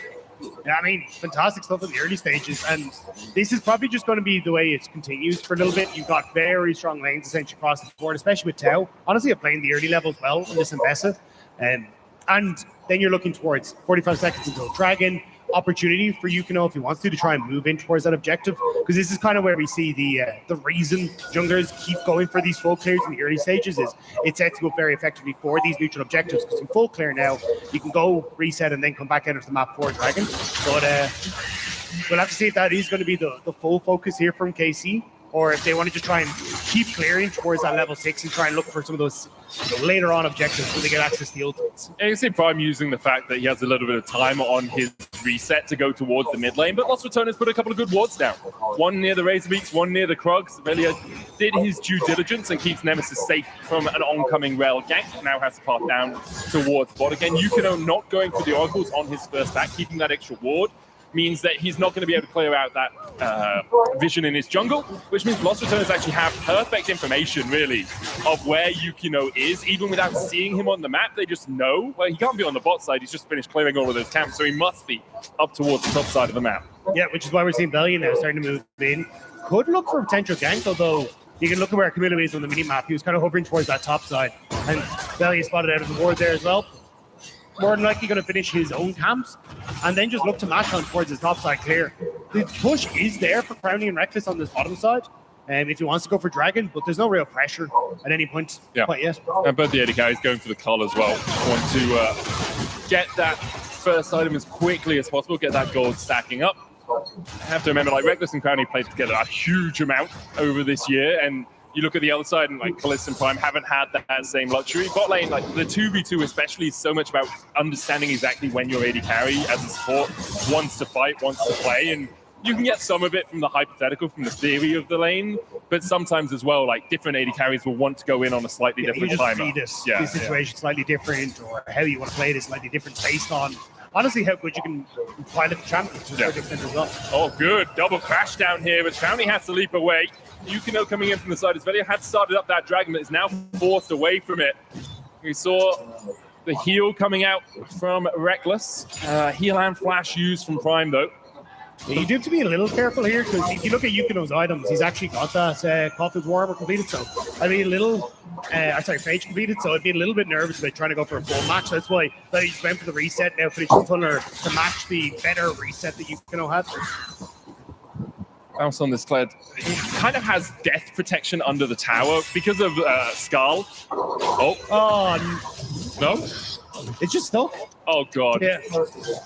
It's like, you know, you go and you're like a child and you're playing at like a football match or rugby match, and you're just standing there underneath your mother's, like at her leg, just like, I'm nervous. I don't want to go out nervous. I'm not ready to play the game. Could also just be really tired. Maybe need some caffeine, something that will bolster its energy, you know, in the lane. You got any ideas of what you could? No. It would be bullish to give that minion a drink right now. Yeah. Tao could have seen red there as well. As he went he for is. the public execution on towards Boss, forced the flash as he was not having Scarl as that luxury. Yeah, Bao's going to grow some wings and fly back towards the tower. Back towards the base, sorry. So he retreats. A slight gold lead for KC in this early game. Only about 400 or so. Most of that coming from mid. Camilo has had a really good time after pushing Nemesis out of lane early in the game. This is a trend in Lost Returns game. Full 5k behind at the 25-minute mark and then team fight your way back towards victory. It is a tried and true way of playing the game for them. However, there's always an argument that against higher tier competition, it can struggle a little bit. Competition is slightly better at ending the game. Yeah, understanding like how to use those resources that they've been pushed through. And honestly, KC are doing a decent job here, right? So especially like Yukino's played this really well. Happy holidays! This holiday season, it's the little gestures that matter most. It's in the quiet moments that say, I thought of you, and the gifts that were chosen with care. Hi, guys. And today, we're celebrating those moments, the love we wrap around the people who matter most. Let's wrap each other in love with Uniqlo. Each person that we cherish in our lives, they deserve a special gift. The gift of being together. Covered Dragon on the bottom side of the map, uses then his player to move back up and towards his top side, is going to get access to all three of the boy grubs. Then you're going to try and match with a Dragon on this bottom side, but KC starting to rotate in towards mid to match the rotation from Lost Returns as they put the AD carry in the mid lane as well. I don't think if you're KC, you really mind this trade, right? You're already getting pushed in the mid lane. You're getting pushed in top side. 3 grubs just allows you to take those plates a little bit quicker. You've got 5 minutes left with those plates on the map. So this trade very much is about trying to get that extra bit of gold before the next dragon, right? Before that next breakpoint. You know that you're giving up a little bit of late game tempo if we do get to the soul point. But right now, being in this sort of position, you're very happy taking the 3 grubs to a dragon. Yeah, I think you're going to be very, very happy with the way this thing's going. And at least for KC, again, you're kind of looking at these ultimates that are now open available, the ability to play for some of these big team fights.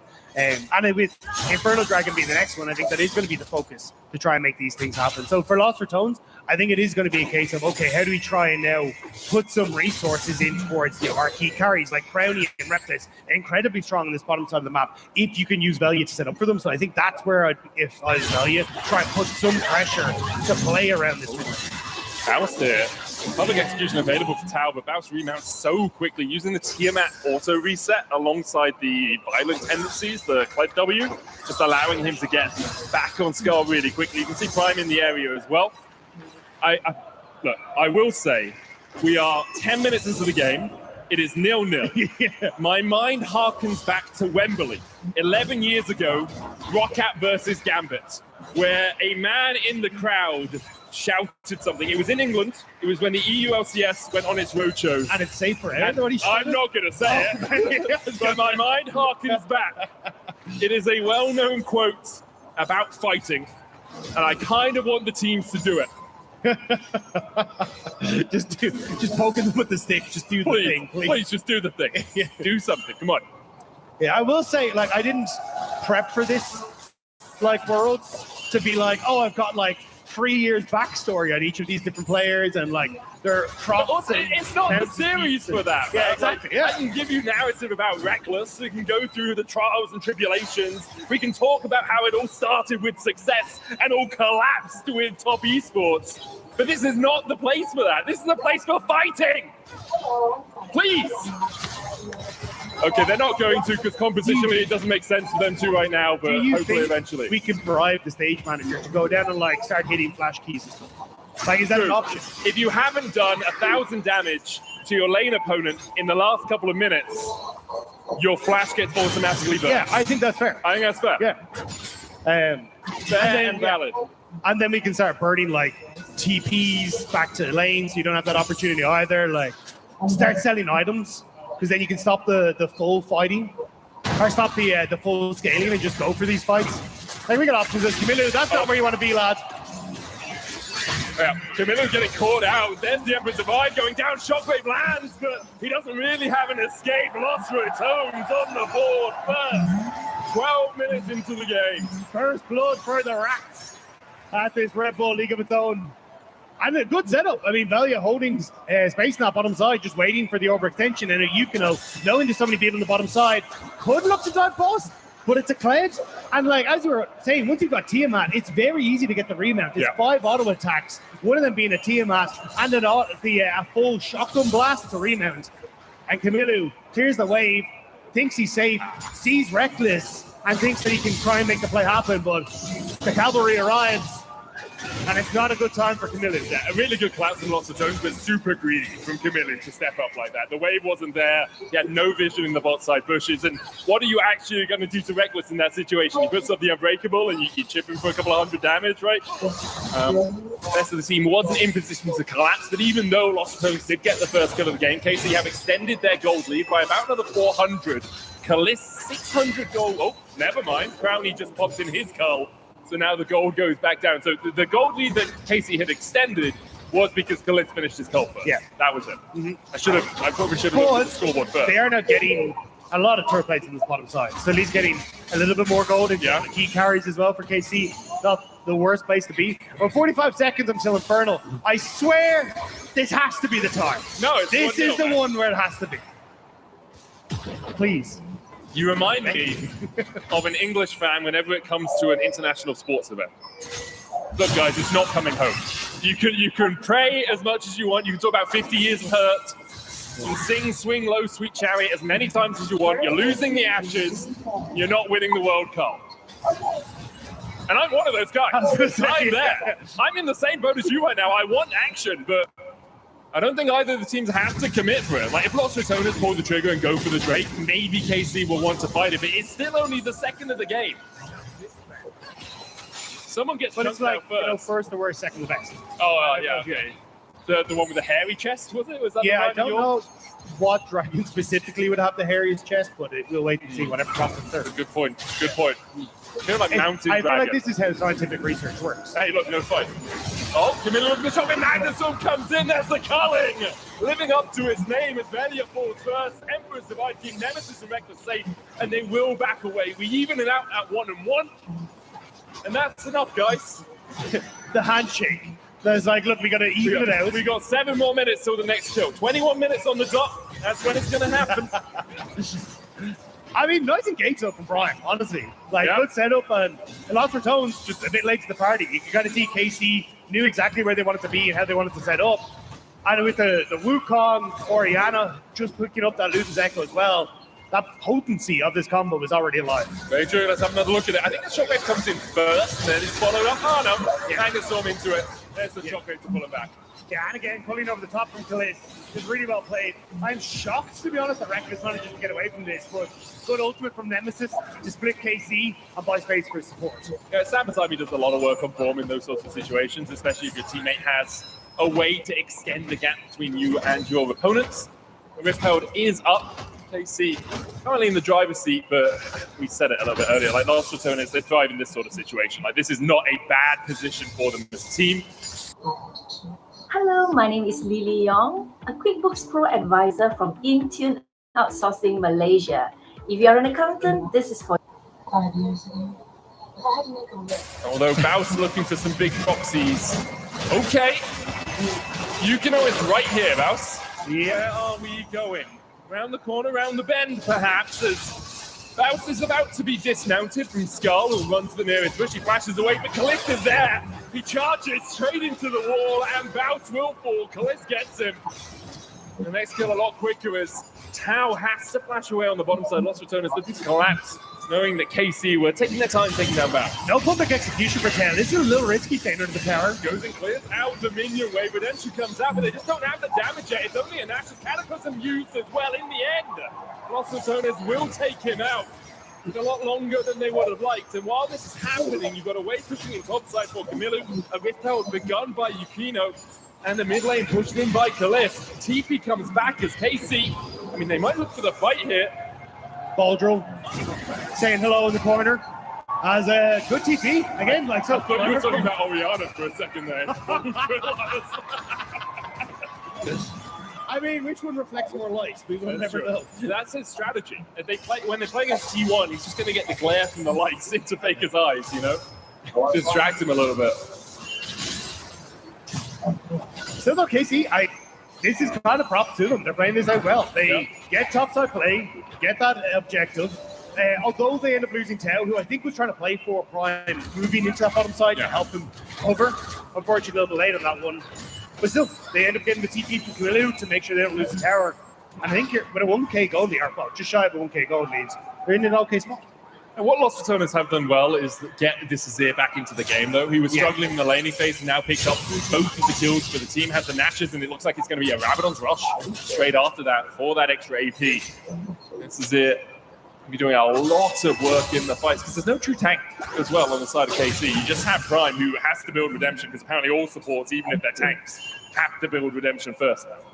That is fair. I mean, it is the contract you signed when you signed to play support in 2025. Or at least at the end of the second half. Which is worse, having to rush Redemption or having to get Heart of Gold, Philo Stone, and just wards? Because sometimes I yearn for the stone, you know? Sometimes you just like the simplicity, right? Exactly. It's an easier life. You don't have to think about what's best in the situation. It's a pink one. The only decision you really had to make was when do I get oracles? Because if I die with it, it's gone. Exactly. So it's like when can I buy this on Sona? You know? Yeah. Camilla? Or Annie support. Oh yeah, yeah. Good old days when she had that extended attack range. Yeah. A bit of a catch here from KC as they gate Lost Ratones away from getting back towards the mid lane, but with that mid lane tower already down, KC in the driver's seat, forcing Lost Ratones out from that jungle. It's a small lead. It's enough of a chunk of change. Most of it sitting on Kalist, who is building up towards, seems to be an Infinity Edge second on this Lucian after that Essence Reaver. Bounce having to pocket pistol his way away from Tau, but will build up that Rage Bar pretty quickly. Why are you giggling at pocket pistol? It's the name of the ability, Rob. Ah, okay, makes sense then, yeah. Yeah. As Tau going to spin his way through that wave as I swiftly move onwards, and KC swiftly move towards the top side. Actually, I Wasn't sure how aggressive Lost Ratones wanted to move on to this bottom half of the map, but looks like with Camilo having Flash, they're not entirely convinced they can go for play with Dragon Up. So what are you doing?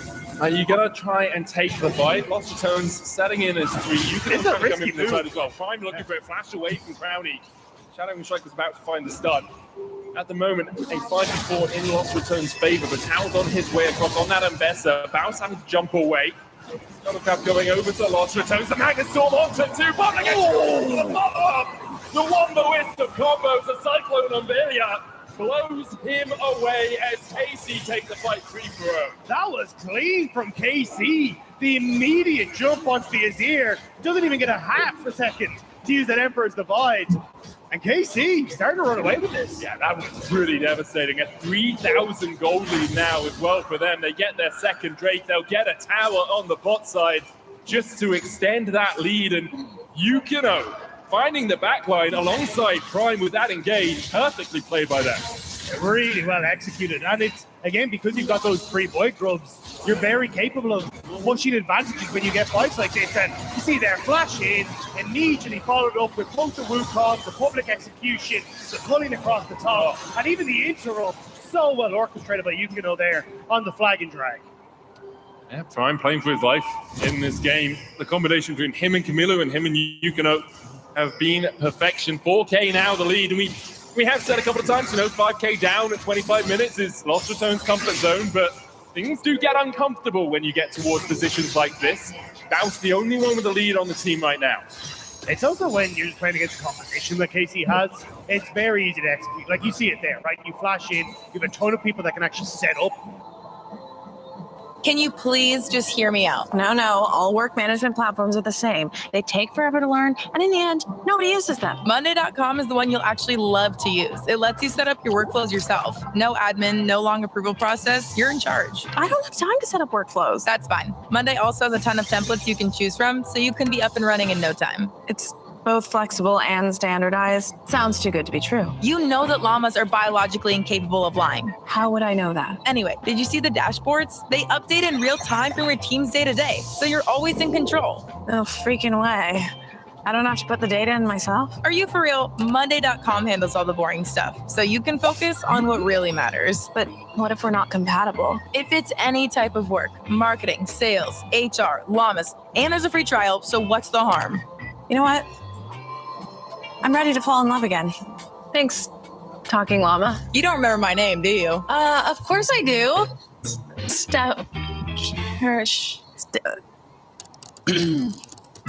Monday.com, the first work platform you'll love to use. Can you guys see her? Can anyone see Elsie?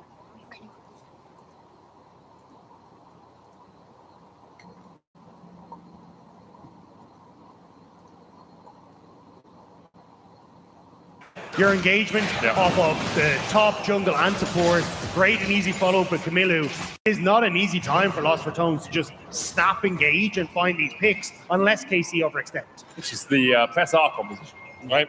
Find one person, they die immediately, and then you can follow up with the Cyclone, the Shockwave. Tao sitting at 2 items, Spear and Eclipse complete on him. Shadow Flame and Ludens finished on Camilo. Callisto on his way across. It does have the Infinity. That's public execution going down on Bounce. He does still hold on to his flash. There's a culling. He'll use it to dash away. Now dismounted, and Callisto comes in for a bit more of a chase. Redemption not in time when it comes out. But isn't enough healing. The Cyclone used on Nemesis as well. The Emperor's Divide not enough to keep him safe. Velia now needs to get out, has to flash. The Yukino will chase him down. A counter redemption won't be enough. The Ordo on his way to the red cup, I think actually from Yukino secures the kill, and across the map, Lost Ratones are being taken out. The fact you're losing on both sides of the map is a disaster for Lost Ratones, and KC now are opening the base, starting Anakan, pushing mid, and just doing everything you possibly want, although Tao might need to dip from here.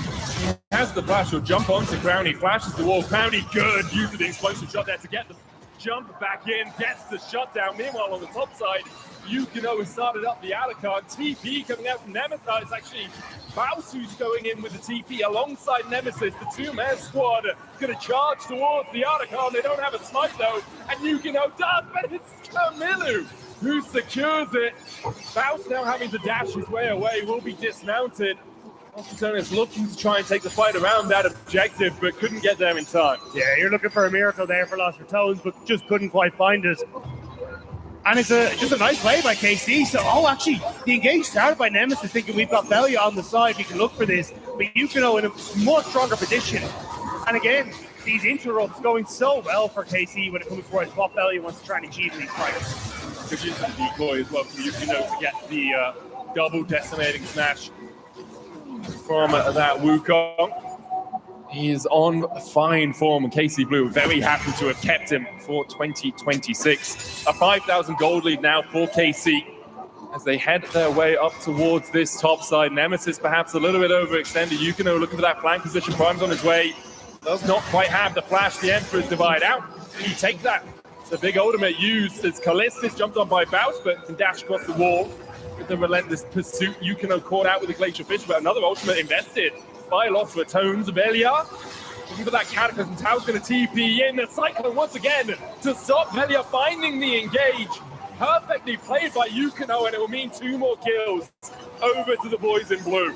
Yeah, I mean, the overcommitment there from Lostratones. Oh, Prime, the Magnet Storm! A public execution of monstrous proportions for KC. They find 2 more, only Crowny remains standing. And KC have ripped the game away from Lostratones. Public execution, a fitting name for what KC are doing right now. Lostratones aren't standing a chance in this. Every single time they've been picked off. And it's just good patience from KC on the play. They don't overextend with the ultimates. And go watch here, right? As you end up getting Reckless's ult invested, you already had Nemesis ult invested, and then Lostratones kind of looking like, oh, well, now that we have this sunk cost fallacy, we want to keep overextending, but Yukino interrupts the engage from Velia, gets over the wall with the clone to set up then onto the ball, and even here, Prime, great positioning on the rail, sneaking in behind as Lostratones think maybe we can hold on to his top tower, but there was just never a chance. There's not much you can do as soon as you're starting to have to retreat, to be on the back foot against a composition like this that does have the follow-up engage. You see Yukino having the time of his life here on the stage. Another Drake over to them. Soul point now for KC. There's a Baron available if they want to just rush for it. No TP on Baust right now. 3 items for Callis and Camilla, who has the Medjais with 10 stacks to his name. Yeah, the murder book looking pretty good for KC right now. As they just start up, and Prime is in a prime position, no pun intended. Exhaust, Ignite, an opportunity to look for the engage, pulse. Just barely able to dash away from that. Yeah, Grounding Force low as well with the shockwave coming out from Camilla, so he's going to have to retreat. Because of that, Tao and Yukino think, well, we can just start up the Baron once again. Vader looking for that flank position, doesn't have vision in the pit right now. Long-range ward coming out from KC. Prime's going to try and keep that jungle at bay. Reckless on his way, puts the ward down, but unless Velia can get close enough to the pit, the steal is pretty minuscule as a possibility. Velia is nearby. They dive onto Baust with the Cyclone. They lock him up, and Skull runs for the hills. Baust should have done the same. A public execution in with the Glacier Fish stopping Tao in his tracks. He'll be taken down. Yukino still sitting on the Baron, but they don't really have the protection for him to do this now. They're going to tank it. The Magnet Storm in. Reckless falling low. They dive onto Velia. Yukino unstoppable, but it's a 1-for-1 for support traded. Velia needs to try and get back in, but it's already smited. KC take the Baron. A flash away from Camille. The Emperor survives. Doesn't find him. Camille survives. Callisto with a dash away. Oh my god! How? How did you survive that? Camilo and Callis walk away wounded, but once again, KC win the fight. Camilo hitting over the wall, able to take down Nemesis, who looked like he was ready to completely kill the backline of KC. But it's still KC who get the objective, who get the kills, and are now 10K in the lead.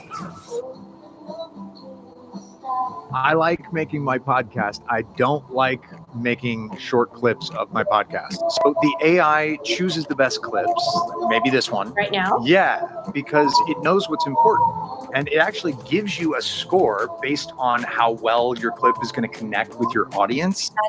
So cool. And it also reframes us to vertical depending on the platform. So in fact, if there were 4 of us, it would do that too. It might do 20 or 30 of these. Wow. You see these animated captions? have another look at this, because you can see Casey trying with all their might to keep Velia away from this big mouse going in, perhaps a little bit early, gets chunked out first. And it's here where you get the public execution of the Waffle Tower, which was definitely a little bit too far. I think he was hoping that Kalist with the culling would do a little bit more work. But as Lost Tone starts to step up, it's time again over the wall. Where's Kamilu with the extra damage coming through from KC? They're able to sort Velia or push Velia away. And as Baron is slain, it's a good call from Nemesis. Okay, let's try and make the play happen. Get the shove over the wall onto Kalist. With the flash away, Kamilu now hiding and has the ball in the perfect position. They can set up the play. I actually think there's a buster shot from Yeah, there County is. onto Kalista, just knocks him out of range. You can see Kamilu having a whale of a time. As Tau caught out a little bit here, Cataclysm has to flash out of it. Meanwhile, on the bot side, Kalista and Yukino just pushing in for the inhibitor. Nostratone is trying to defend with the charge. Yukino able to back away for now. Reckless going in, looking for those concussive blows. The bounce dives a little bit too greedily, a little bit too deep. A TP behind him, and bounce will fall first. And now KC are on the march. And there go all the perfect execution hits onto Nemesis. Emperor's Divide out from him to try and protect, but he can't get back to the rest of his team easily. The first Nexus Tower down, the shockwave does fall short of catching onto Velia. Tau keeping Nemesis at bay. Kalist trying to take down the second Nexus Tower as Tau is clipped with the Winter's Bite. So that second Nexus Tower is going to fall as the Unbreakable, unable to stop it. Meanwhile, the dive in from Velia, he just dies immediately, as does Reckless. Lost Ratona is routed by KC as they clean up Brownie in the fountain. KC take it with an 11k lead. Message received from KC. With multiple members playing together for the first time, they look clean on the stage here in Munich. Really solid stuff from them. It took a while for the game to start, but when it did, they really exploded into life. A massive advantage, handshakes and fist bumps all around between the two teams. KC will stay on the stage getting ready for their matchup versus G2 next to see who gets to play against T1. And remember, it's Ultimate Fearless. So all those champions are now gone out of the pool between these two teams. I'm curious though, what does this next series now look, or next game now look? Because it's, do we go back to being a little bit more worldy, or do we go back to having a little bit more of those kind of fun drafts? Because at least for KC here, this felt more like they wanted to send a message to Lost Ratones going, hey, look lads, know you're coming along, but you still got a bit of work here to do. Yeah. I mean, in G2 in the first game went 5 AD carries. So is it 5 more AD carries from G2 and a Worlds Comp from KC, or do we have some sort of gentleman's agreement on the stage that it's 10 ADCs out of the way, just in case we can pinch Hayes' pool enough? I mean, because if we just get more of them again, it would be incredible, to be honest. Like, 12 taken off the board off of the last two that we just had as well. Like, I'm kind of down for it, just to see the chaos that it ensues. I agree. And what you're about to see on your screens is a QR code for signing up for the Wings for Life World Run, happening on May 10th, 2026. It's a global race. You can run wherever you are, and 100% of all entry fees go to Spinal Cord Research. So scan and register today and run for those who can't. Maybe we should do it. Maybe we should do it in Berlin, yeah? You and I go for a little run. Yeah, I'm sure I can make it at least, 200 meters. But the good thing about this run is it's a chase car run. Which so you is very start cool. running, and when the car catches you, you stop. Yeah. So it's not about, like, can you do a 10K, can you do a 5K? It's just about, hey, have a run. Yeah, And and I've raise even the money seen for some of charity. the Red Bull videos where they have one of their athletes basically be the chase car as well. Where he just kind of runs up and chags in the photo, like, you did great. It's a fun little time. That would make me feel worse, I'll be honest. We have an interview standing by on stage. Ginny, take it away. Thank you guys. Camille, thanks as well for your time joining us for the interview. I would love to discuss you being here in front of this many people. You're no stranger playing on stage, especially when it comes to LEC, but it feels like this is a bit of a different beast. How has that been for you? I mean, it's an incredible experience for me. It's something I always wanted to experience. It's something I used to watch when I was 10. And I think I started this sport as well for those type of events. So. Were you a little bit nervous today? A bit, but not that much. So I enjoy it more than I'm nervous. That's good to hear. I mean, on the server it showed as well, you guys had a slow start. It took a couple minutes to get that first kill, but eventually they were able to get it on the road. What was the plan coming into this? Because G2, I mean, they did ban like 580 carries earlier. I mean, there was not a big plan. We just knew some of our comfort champs, and we just wanted to enjoy the game, and I think we did it. You did, and you get the win as well. When it comes to having fun, enjoying it, playing against a team like Los Ratones, you have a couple of teammates on your team that have played against them in EMEA Masters, but you yourself, not entirely too familiar. How was that experience coming to that? I mean, we just know that they have some specific champ pools that make drafts sometimes a bit weird.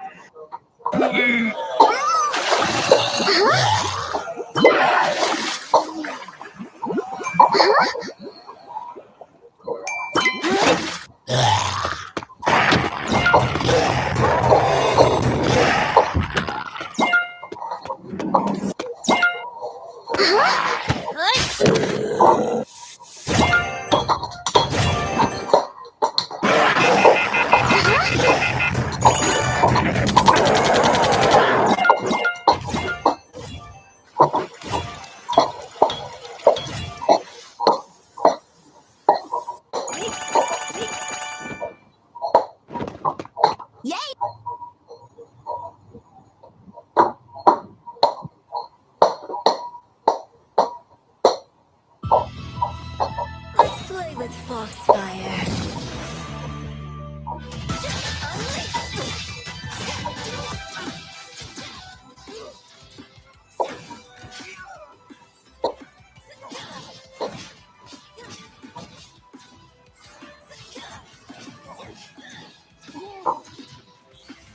Heart on fire!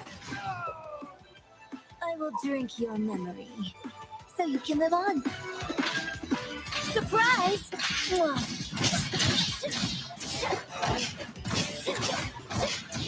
What is it you're feeling? Oh, devastation.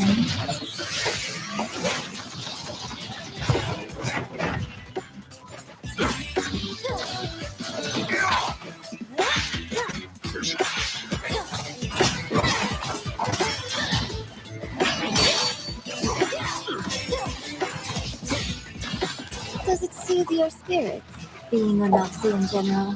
Don't look away.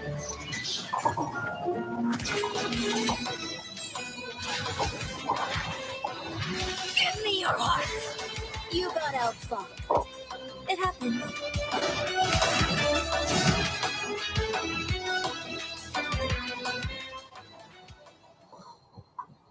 But gameplay-wise, I mean, they never mind. The boss is a bit special to face, but the rest is playing traditional league, so doesn't change much in the Rift. You still have a game against G2. I feel like they had a bit of a plan cooking. BB earlier said they're just going to beat you guys. You think that's what's going to happen? You agree? I will see. We'll see. You have nothing to say? No, nothing special. Okay, well, thank you so much for your time. I'm going to let you go. We're going to be heading back over to our casters to give you a little bit of a rundown, and then we have our third match of today, G2 against KC. Yeah, great to hear from Camilo. As you say, just having a really good time. Generally, it seems like he's just really enjoying himself. I was going to say, he's not exactly the kind of man that I look to for smack talk, you know? True, Like the man skipped onto the stage, leapt and jumped to handshake the enemy team at the end of the game. Like, that man is voted best model in NEC for a reason. He is so wholesome to see on the ring. He really is. No, we see a few of the highlights. It took a while for the game to really get kicking, but when it did, saw some great team fights from KC, very coordinated about what they wanted to do. Credit to Prime as well, seeing him execute some really good engages overall. Yeah, and I think as well, like when you're on a team that is only played together for a very, very, very short period of time, the fact that you're willing to kind of like make the calls, set them up, and the coordination was very impressive for a team that hasn't actually had much time together. So for KC, I'm now excited to see what they're going to do against G2. Yeah, so am I. I just want it to be more action in the first 20 minutes, you know? Yeah, that is fair. I want more fighting. And as a play-by-play, I feel I deserve it, you know? I feel like I've earned more You've fighting. worked hard all year. You know, I've done so much this year. I've talked about computer games, and that's about it, to be honest, across the year. Okay. As you see, Yukino there, enjoying those some secret overall. Whoa, okay, those are some damage numbers. And once again, we have a support outmatching someone else on their team. I kind of like this trend, though. Yeah. Like, it would be kind of cool to keep this going throughout the day, but just to see the numbers go up from the supports rather than the numbers go down from other people on the team. I can agree with that. After KC took control of the game, it was always going to be really hard for Los Ratones to actually have too much of an impact. Like, they were playing a similar-ish composition, wanted to do the same thing against a 5k goal deficit, right? Which is always going to be a struggle. I do think we have some of the Los Ratones guys joining Athia on the desk in a couple of minutes' time. I'm looking forward to hearing from them as we get ready for KC versus G2. Yeah, I want to just hear kind of like what the thought process was coming into this, because when I heard from Q&A, it felt like it was comfort for them and what they've expected to be able to play. So see if it's a similar story for Los Ratones. And we will. You kind of ended your point as if I was going to hand over to something there. We haven't been told to toss anyway. No, yet, I was so just having it back to you. Yeah, well, you didn't give me anything to work off from, did you really? Like, sometimes you have to go off on your own. There's a break ready. Goodbye. All by yourself. Goodbye. And make it okay. Goodbye. You can work with us. Goodbye. Sometimes. We'll see you.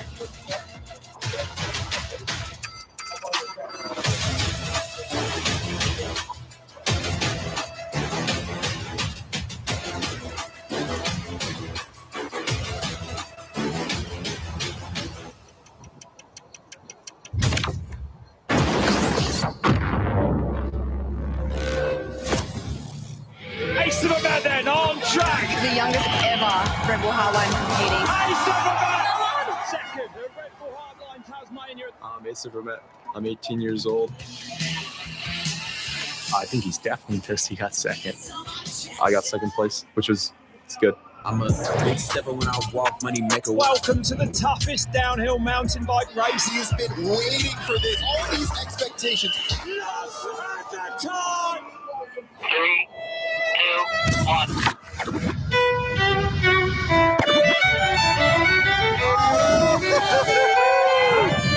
Much more fun than just sitting in the office. Let's go!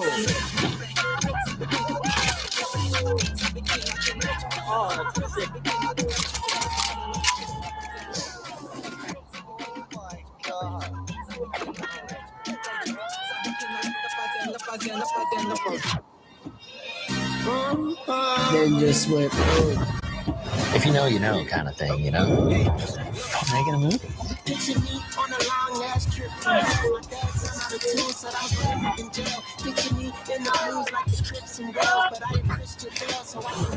I love big jumps. You're gonna be scaring the shit out of yourself.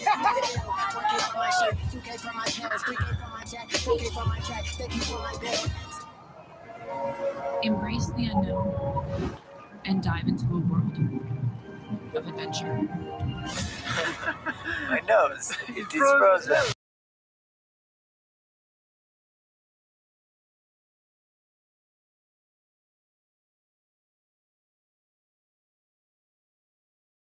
Beyond the ordinary.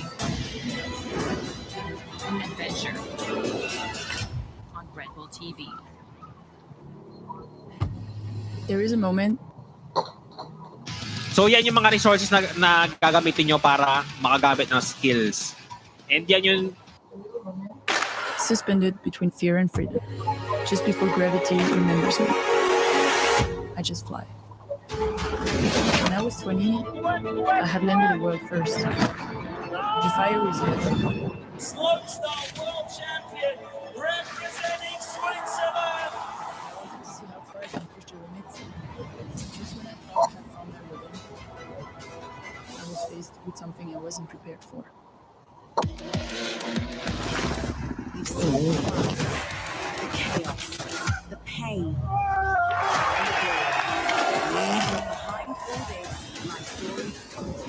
I'm sick of money winning. I'm not gonna lie about it. Go beyond the races, straight into the minds and lives of riders who risk everything.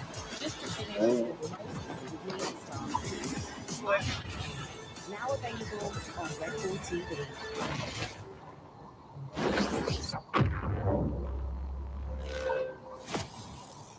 Welcome back, everybody, to League of Its Own. We've got Los Ratones here. Well, we've got Velia and Reckless and Baus. After what was...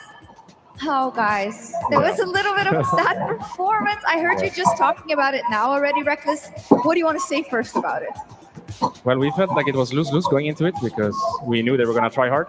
And if we don't try hard, then the game is not playable. But if we try hard and it's like this, it's also kind of sad. So it felt like a lose-lose situation because I really wanted to play Janna no matter what today. And I know Bao has his signature picks as well. Yeah. And this is like the perfect event to showcase our flair. And this game was everything but our flair. So kind of sad to not be able to use this opportunity better. Yeah, Baus, you agree? Yeah. I mean, apologies to the bad performance. I could have obviously played better. So, you know, I'm a little bit sad with how I played, but hopefully I'll play better later today and in the future. Yeah, I mean, you still get to play T1, of course. That's going to be pretty sick as well. Felia, how do you feel about it? Because, yeah, I mean, wasn't fun. whatever I say now won't help my 4,000 damage arrow in 30 minutes. So that's really bad. It's true. It won't help. Is it like weird for you guys? Because obviously a lot of people, I think, this is a fun event. But you are gearing up to play in LEC Versus, which you're going to be playing against some of these players, right, Bao? So does it almost feel like you can't win because, yeah, you have to stomp them basically, right, to have a good feeling?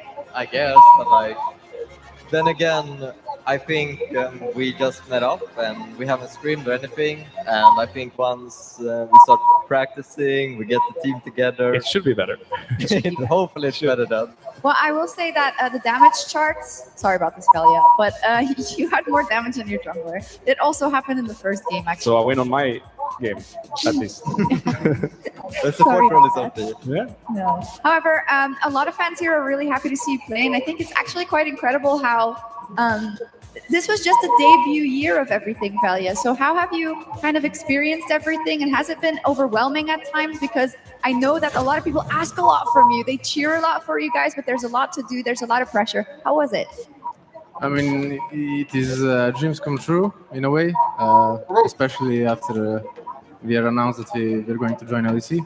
So it has been incredible, and it's the best team I was in so far. And the way we practice and everything that was streamed is just amazing. And the vibes were always, 95% of the times were good. I've seen those videos. Yeah. And they're losing, and Yeah. there's heat up arguments, which we gotta go through. But yeah, it was amazing. Do you think you've gotten better at conflict resolution, both in the team? I don't deal with conflict. I just if we start arguing, I press deafen on Discord and I go make a sandwich, and then I come back and usually it's fixed by then. Okay. He's usually the solution. Is he? How? Yeah. Everyone else in the team is quite naturally negative. That's how we are as people. But he is very naturally positive. Okay. So he's usually the solution. He just doesn't know it. But he's the one cheering us up. Yeah. So he should actually have all the credit. There you go, Baus. I think you're the solution, Reckless. You're always the one Sunshine. who calms us down when we're in a heated argument. You're the one who puts us on the ground and gets back to like what we need to be talking about. Thank you for saying that. Yeah. That's sweet. And you're good too, Valia. No, that's funny. I'm sure you guys saw the pictures already. You've seen Mark already today, Kadril. I want to get a little bit of an opinion on the bald drill and about how he's wearing it. Who wants to start? I think better than expected, no? Oh, yeah? But without the stubble, it wouldn't look as good, I think. He needs the stubble to be there for Yeah. the contrast. A lot of people were like, oh, full bald, but that's crazy. Yeah. Unless you have a beard, I think it's not going to work. No, exactly. Only a few can do that. I'm not sure if his beard growth is like insane. I don't or think he not. has. Oh, there he is. Look at him, look at him, Wow. look at this guy. Yeah. Hello. I think he's a little sad. Maybe he's watching a VOD. Are you okay, bro? Mark, can you hear us? Are you good? Look at that. He's probably watching the game. What? Yeah. Oh, this was during the match. Sorry. This was when he was watching you guys. He doesn't look that's too happy. depressing. How does it work actually? How much is he actively involved in the scrim reviews and stuff? I'm mostly a mascot. Everyone should be able to create software. Introducing Agent 3, an autonomous agent for everyone. Runs on its own for hours, handling full tasks autonomously using natural language. Our vision was never to just build a tool. We set out to create a teammate.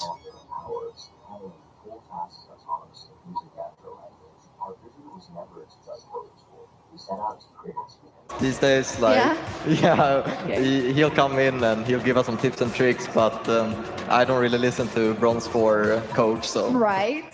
I get it. It's cool. Velia, what do you think of the haircut? I think you rock it better, but I mean, I think he should do another bet like that in the future. So I hope he'll learn from this. we'll see. Maybe you can bet something for if you guys are going to beat T1 or not. I don't know. I have a little game prepared for you. We have a couple of tweets. and you basically have to tell me who tweeted it. Okay. So you tweet a lot. So let's see. It's called X. Sorry, you X'd a lot. Does any one of them, Okay. any one of us actually hang out on Twitter? No. Velia, you're on Twitter, no? No. I mean, we have some. We trust posts. Velia on this one. Okay, so I swear there's at least one guy on my team going 0-10 every single game. Unplayable. I know this one. Oh, yeah? Wait, is that you? I don't know. What's your guess? I feel like you might say this. In what situation? You think it's me? This could be a tweet you do, no? It's a pretty banger tweet. Yeah? Maybe it has something to do with someone being subbed in or something like that. It was Baus. Yeah. It was Baus. Yeah, it was Yeah, it sounds about like a Baus Pedro, tweet, yeah. pretty sure. What was the context exactly? I was playing solo queue and all my teammates were just running it down. They're queuing up for ranked solo queue and they're playing the game for fun. They're ruining the competitive integrity that the ranked ladder has. And we know that you are really a champion of competitive integrity. It's, Yes. Yeah, you always talk about it. It pisses me off. They queue up for solo queue and they don't try their absolute hardest and they go 0-10. Pisses me off. How dare they? Yeah. Some would say, similarly to how you guys played against KC just now, but you know, some. Not me though. Not you. I would say Better not be you. No. Let's take a look at our next tweet and who it is from. Our post, sorry. Pump it. Velia, you gotta know this one. This one is for you. It seems like it, you know. Maybe it is Velia. Like, Actually, it could be Velia. Like you're in the gym. It was something like that, yeah. It was yours, Valia? Yeah, it was mine, yeah. Oh, Let's go. Oh yeah. How Okay. much do you bench? A lot. Yeah. 2 bouses. Two bouses? You're like the only one going that much to the gym, or what's the deal in the team? I think everyone is going. And Oh, we yeah? agreed that we're once He's we move taking me. to Berlin, we are all going to have a gym session together in the morning before the scrims. So, healthy mind, healthy body goes Yeah. hand in hand. Let's take a look at our next post. Just call it a tweet, I don't care. Nobody beats Velia 10 times in a row. I know there's a pattern, but I didn't tweet that. I don't think you tweet. No, well, Actually. yeah, exactly. So it's someone else. Do you recognize it, Velia? I mean, if it's mine, and it's probably my loser skill from solo queue, like maybe It could- 2-3 years It ago. could be yours again. Yeah, but that was a while ago. Actually, it could be yours. That makes sense. Yeah. It's kind of funny. Do you speak Who tweeted this, do you production? speak to yourself in like third person like this? That's kind of weird. Yeah, it was you again. Yeah, You don't remember your own post? Makes sense. Nobody posts about me. I like it though. Is it? Do we have more posts? This is a fun One game. more. We have one more. Yeah, What? one more. Yeah. It's a fun game. Yeah, it is right. Yeah. Bientôt. This is reckless, 100%. Bientôt. Little winky Yes, face. that's last year for Red Bull. Was it with a picture or? Correct. I just quote retweeted. Nice. You like min-max social media so much, Reckless. You like don't follow anyone, almost never post, and then you're like, bientôt. Give me those likes. It works, doesn't it? It works. If it works, yeah. If it ain't broke, don't fix it. So our next match is coming up. It's G2 versus KC, and the winner gets to play T1. One of them doesn't get to. So, Baus, what do you think about the matchup? Yeah, I mean, I'm rooting for G2. This KC team, they're giving us a hard time in our what do you call it, career or whatever you want to call Yeah. it. No, I mean the best team will always win. So We're ready. We're ready to go. So the best team will win, but hopefully for you guys, it's G2. I guess KC versus G2 for a chance to play T1 right now. Ihr habt es gehört, Leute. Wer hat Bock auf G2 versus KC? Und wir beginnen mit dem europäischen Superteam, die Benchmark Europa. Die Hoffnung des Westens. Hier ist G2!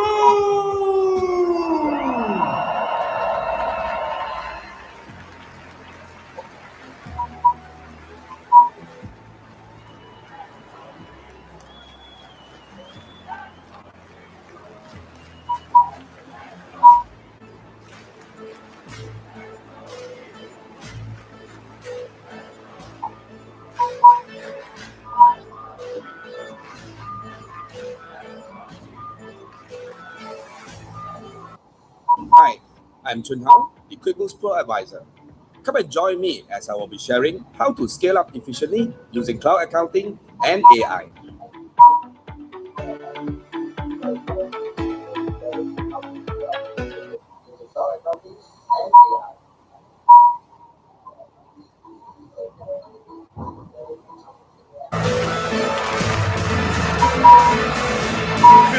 Match hat Casey ein Ass im Ärmel. Sie müssen G2 schlagen, um gegen T1 antreten zu dürfen. Also haben sie sich einfach jemanden geschnappt, der G2 besser kennt als jeder andere. Im Jungle, Yike!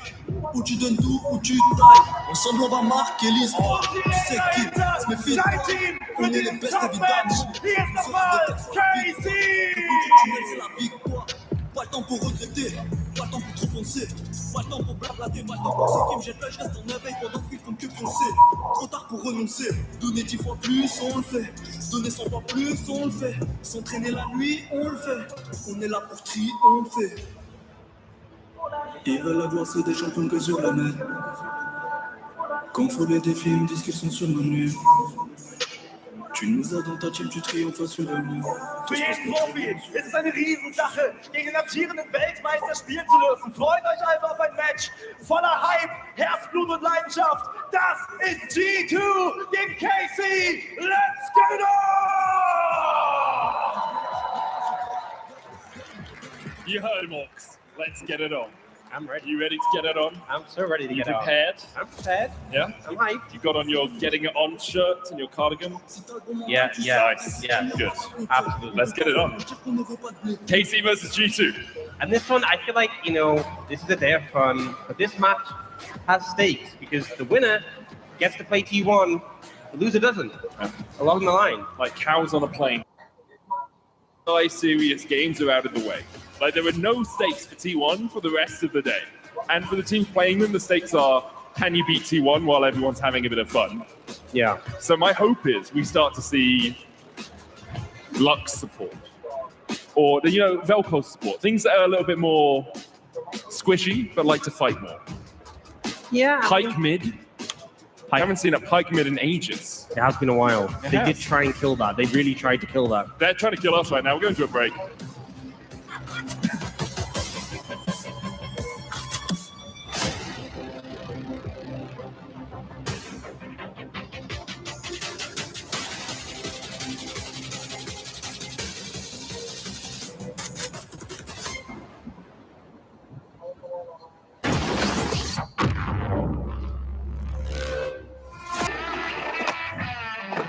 These road warriors skate every day. Their passport to freedom is 4 wheels and a wooden deck. That's what's up. The greatest locations, the raddest tricks, skateboarding icons. We skate streets. Skateboarding on Red Bull TV. One way, big or small, can change everything. Focus and dedication can make the difference between pain and gain. Follow the world's best surfers at the height of competition. Get an undiluted view of a pro surfer's life and join adventures around the globe. Surfing on Red Bull TV. Try the world of Red Bull and make it your own. Discover your favorite live events, films, and shows. For free. Four-time Rampage champion, and he's dropping in. Controla con un frenado impresionante. Available anywhere at any time on all your devices. Download the app now. There is a moment suspended between fear and freedom, just before gravity remembers me. I just fly. When I was 20, I had landed the world first. The fire was lit. Slopestyle world champion, representing Switzerland. I wanted to see how far I can push the limits. Just when I thought I had found my rhythm, I was faced with something I wasn't prepared for. You've seen the chaos, the pain. Behind all this, my story. I'm sick of money winning. I'm not gonna lie about it. Go beyond the races, straight into the minds and lives of riders who risk everything. Just to finish with the most real star. Now available on Red Bull TV.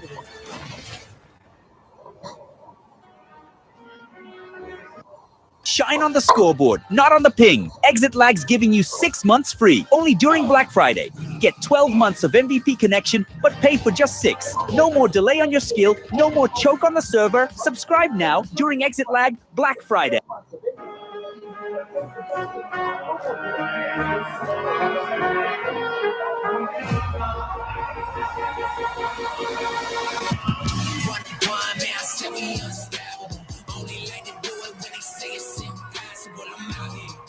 Been a star, I'm astronomical. They gon' sell they soul, that's diabolical. Never seen no obstacle. Time to get it like ramen. Stick with it, no doctors, no. We just keep on winning like we 5-0. Hit the shot when my eyes was closed. 5 a.m. and I'm riding low. Still be taking that high road. Take my bag, I got wings, I'm too fly, baby. Load them up, better reach for the sky, baby. Champion, elevate, on the top, levitate. Think it's time we set it straight. I just let them wear my crown, hey. I love it, I love it, I love it. Tell them, said I love the way that my crown, hey. I don't really give up about what y'all say. Y'all sing, y'all sing, y'all sing. Yeah, I love the way my crown, hey. Crown, hey, crown, hey, crown, hey. Yeah.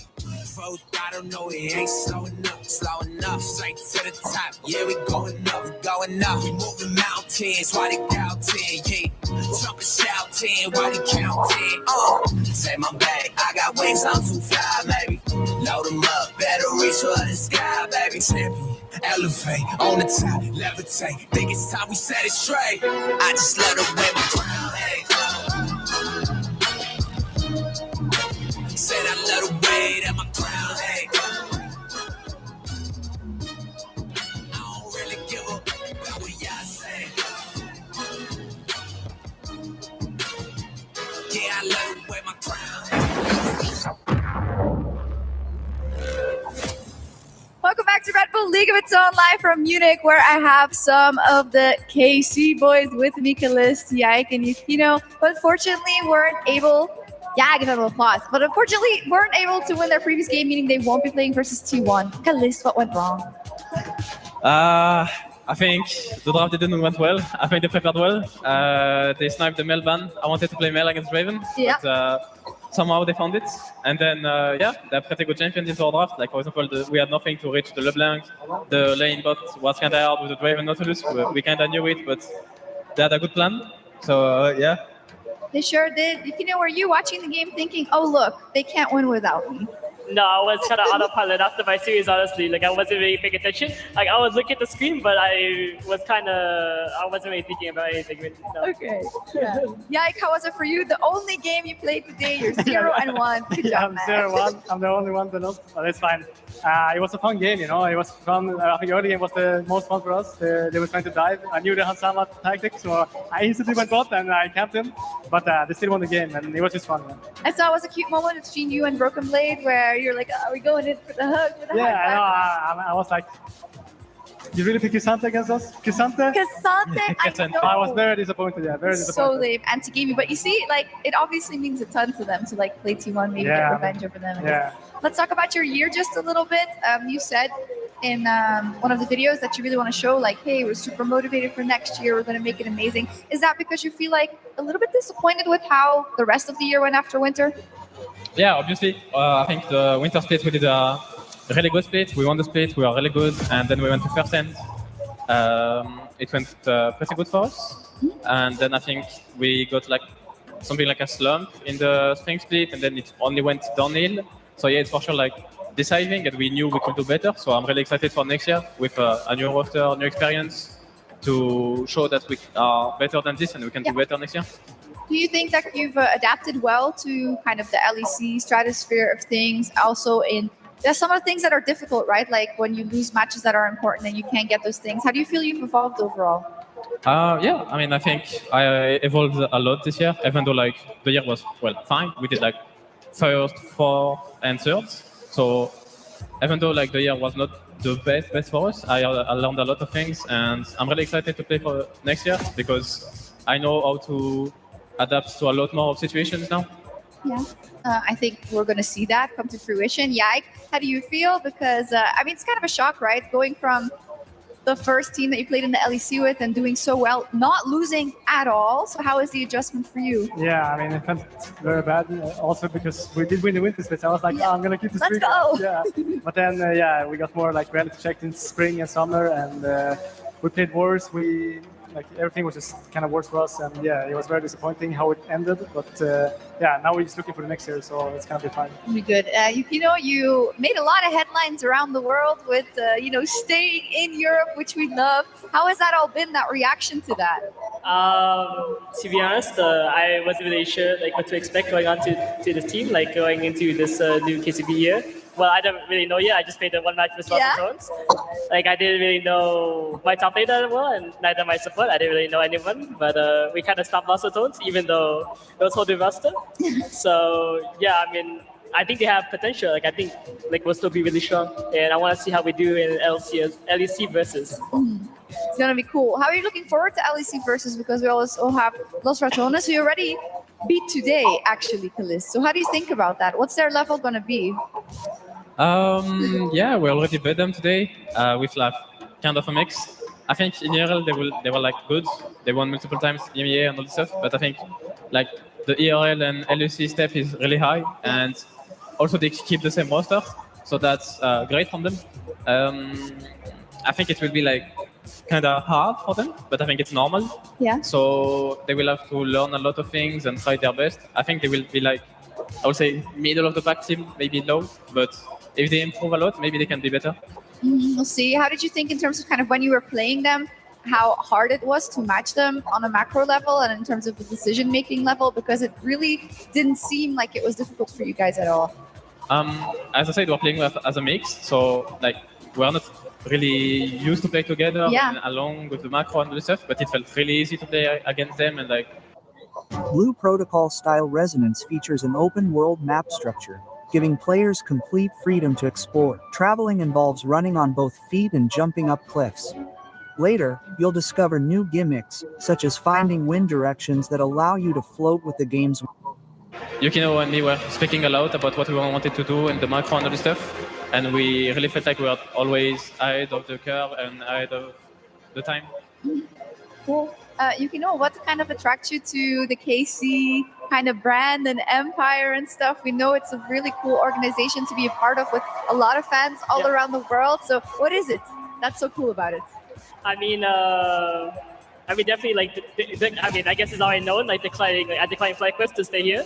Yeah. I feel like no one in my position would do it, but I was really happy with my time like this year in KC, and I didn't want my story with KC to end here. So I wanted to keep continuing with them. Yeah. Yeah, but it wasn't just about KC, right? It's probably, I mean, it's also kind of an opinion about the EU ecosystem, I guess, and the practice you can get. You want to say something about that? I mean, my ping back home is 60, so like I can't really like outplay people as much as I can here, like playing on 6. So that's also like a big reason why I wanted to stay. That makes sense. That's really hard. This is the end of the event for you guys. You're not playing any more games. So what did you think about it? Yeah, I mean, for me, it was fun. Even also watching the game, like watching them play, was actually very fun to watch. They did very good against Rototon, so I'm proud of them playing that good. And playing was also fun. I wish we could have played like at least one more, but it's fine how it is. But you were playing with G2 last year, right? Last year, we played against G2 and we won. We beat G2 and we lost to T1.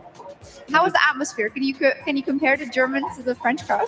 What did you say? Can you compare the German to the French crowd? I mean, we were KC, we were in Paris, so of course the French crowd was screaming for us. But the shared here was also very nice, especially when I came out as well. It was nice I could get my own introduction because I wasn't part of like the first one. So it was awesome. Yeah, what you're saying is that they're not loud enough. Is that what you're saying? I didn't say anything. I don't know. We're gonna play a little game. It's called One Trick, Duo, Permaban.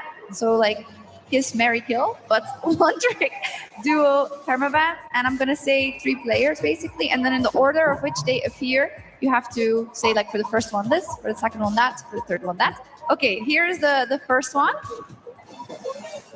Wait, what? And Prime, so you gotta pick. So what are you gonna do with Tao? Wait, what's my options? So one trick, which is like kiss, kind of. Duo, which is like marry, and permaban, which is like kill. So get out of here. I don't want to play with that. But we can't kill someone. No. But it's not really. It's not that, right? It's one trick. So like it's. Tao. Are they just the one trick? Is it A duo, like you want to play with them forever, and who would you rather not play with? I mean, I would one trick Tao. I would do a Camilo, and then Chime, the last one. I You don't will know. permanent prime? Yeah, I guess so. No way. Is Tao a one trick? No, he isn't, right? Like a one trick. What do you mean by one trick? That is he a one trick? Is there one champion that he knows how to play and nothing? I don't know anything about him. Where's your teammates? Yeah, scouting goes hard. Do you all agree then with him? I mean, I would do Tao. Yeah. And I would. I mean, I don't want to permanent one. I don't want to permanent. I will. Calist, you go. Calist, you go. I will go after Calist. I mean, I think I will, like, as an AD carry player, I will duo Tao. Yeah. I will marry Prime, and sadly I will kill Camilo because, like, it's an ex-enemy, right? So It's true. It's true. Cool. I think they all agree. So duo Tao, permaband. All one trick apparently. Okay, yeah. I think the graphics going crazy. No worries. We'll go on to the next lineup. So for the next one, we've got some players that you're also very familiar with, I think. Calist, you just start. All right, Calist. no, you cannot do that to me, please. Sorry, I didn't pick him. But you can't do that to me. That's not cool. So do you want to give it to one of your I teammates can do to it. I can do it. for you? I will. Wait, it's one trick and duo. One trick right? duo permaband. Okay, I will Duke with Seiken. He's a mid laner. I like him. One trick Cabochard. Very good. I think it is in crazy. And then Syncrop is younger, so. Oh no, got permaband. I mean, he got into some hot water on Twitter. Yeah. So we need to permaband for this. Next. You have anything to say? I mean, I would do the same as Jake. I mean, we think of both Joel means, so like he's gonna have to die in this case. You have to get permaband. Oh, perfect. Sorry. Probably not kill. Yeah, I was thinking like kiss Maria kill. I was like, Sure. Who do you want to kiss? You wanna kiss someone? no. Right. No worries. So we're getting permaband for Syncroft, and then dual tick and second and one trick Cabochard. That's it. I don't know if the graphic works. See? It doesn't work. Screw it. I'm sorry. I mean, let's go to the next one. Oh, there's more. 3 more players. Oh, this is a cool one. Some pretty heavy hitters. It's Faker, Caps, and Reckless. Oh. At Replit, we believe everyone should be able to create software without limits and without knowing how to code. Today, we're proud to announce a major breakthrough. Start. I mean, okay, I can make it easy and say I will probably do Q Caps, my ex-teammate, mid laner as well. It's easy, young and mid. What? Not fake? I mean, I would have to OTP Faker them. I don't wanna permaban Reckless. I don't wanna permaban any of them, but. You will permaban Faker? Bro, that. Oh, okay. No. That's Okay, I'm actually not crazy. permabanning Faker. It's actually Okay. crazy. Sadly, I have to permaban Reckless, but it's because Cat's my ex-teammate and the Faker is Faker. I can't do anything about it. Right, So I do Q Caps, OTP Faker, and permaban Reckless. Unfortunately. So Yike really doesn't like Reckless. Is No, what we're taking. don't say This is really crazy. I love Reckless. Love him. Anyone else have an opinion on this? No, I mean I agree with what Jake said. Yeah. Can you imagine playing a game with Faker though? That would be kind of crazy. Wait, what? Can you imagine playing a game with Faker? Yeah, I mean I couldn't imagine it. Do you dream about it? Yeah. Yeah? Yeah. Me too. That's crazy. Cool. All right, thank you so much. You're about 1 minute and 16 away from our next match. This is T1 versus G2. So can I get some predictions, some thoughts about the match? I mean, I think T1 is gonna win. Yeah. I think they're the world champs, so on paper they should Yes, be you're better. saying all facts, Yike. Yeah, I know. Very easy answer, but they have pace, new ADC, so it's gonna be different. It's gonna be different actually. Calist, are you looking forward to seeing that actually? Yeah, I'm really looking forward to see FaZe performing in T1. I want to see how they play around him and how they actually also make improvements around him. You can for sure learn some things coming into T1, like they're multiple time champions. Yeah. And I think G2 is gonna win though. You think? Why? Yeah. I think so as well. I think G2, like, they really want to try hard. I think it's a chance for them to play against T1 and actually perform, improve, and see how they play all this stuff. So I think like G2 will make a try hard, and like T1 will be probably like chill So let's see how it will go. But I would say G2 is gonna win. Okay, let's see. I mean, maybe they can win because it's for fun, so it's not World. So like maybe they can win versus T1. It's going to be a great matchup. Thank you both. Thank you all three so much, and it's time for T1 versus G2.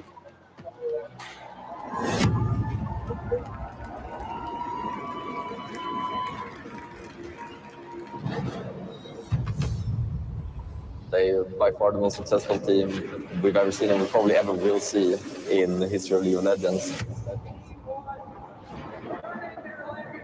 T1 has won Worlds 6 times.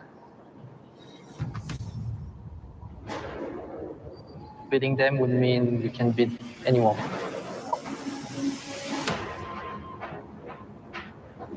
T1 really is just success.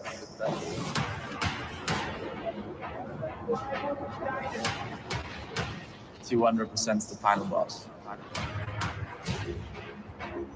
It's time for T1.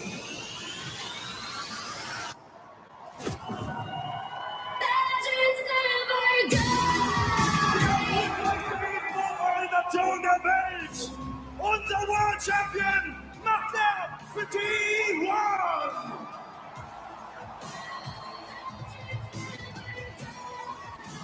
Der Quacklock himself auf der Top Lane! Sora!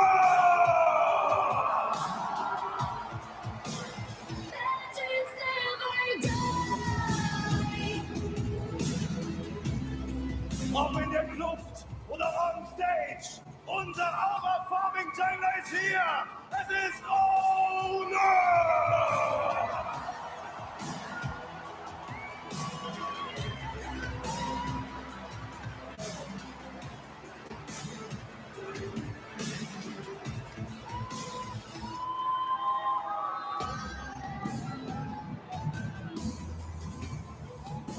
Es wird sein erster großer Auftritt mit T1.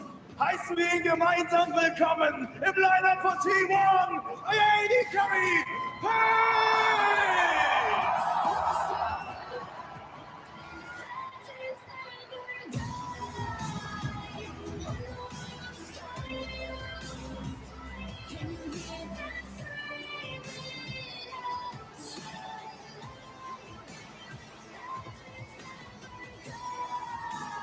Sein Weg als Profi war nahezu magisch. 4 World Finals in Folge und nachdem er uns allen das Herz gebrochen hat, 3 Titel, jetzt Free Beat Support, die Magical Journey führt ihn hierher ins Carrier!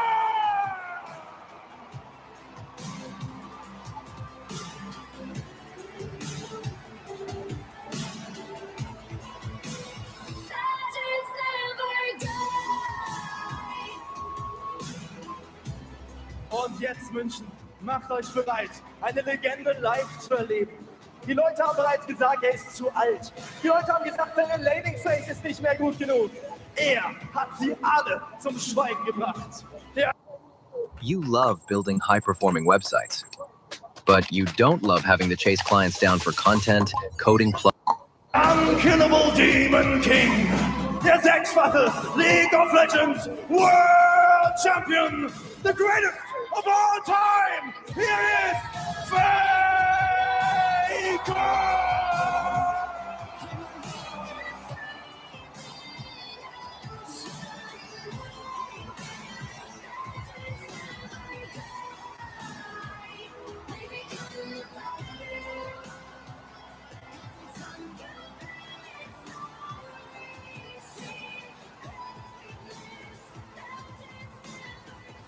Die Titanen in League of Legends, hier in München, auf unserer Bühne, SAP Garden, League of its Own, in T1!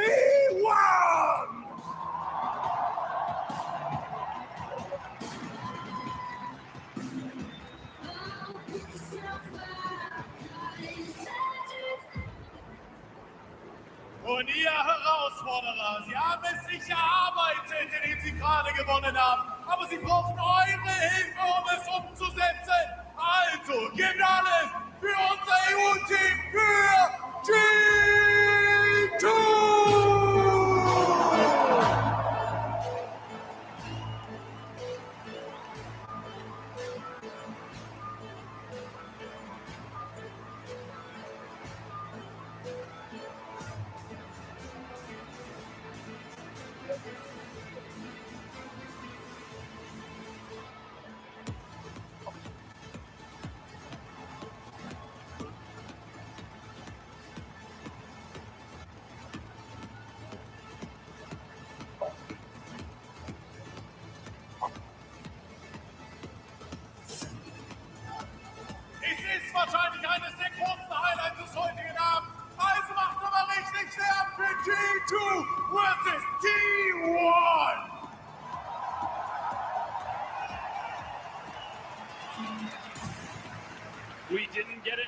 this year, so instead we get it at Red Bull League of its own. T1 versus G2, one of the absolute classic matchups of League of Legends.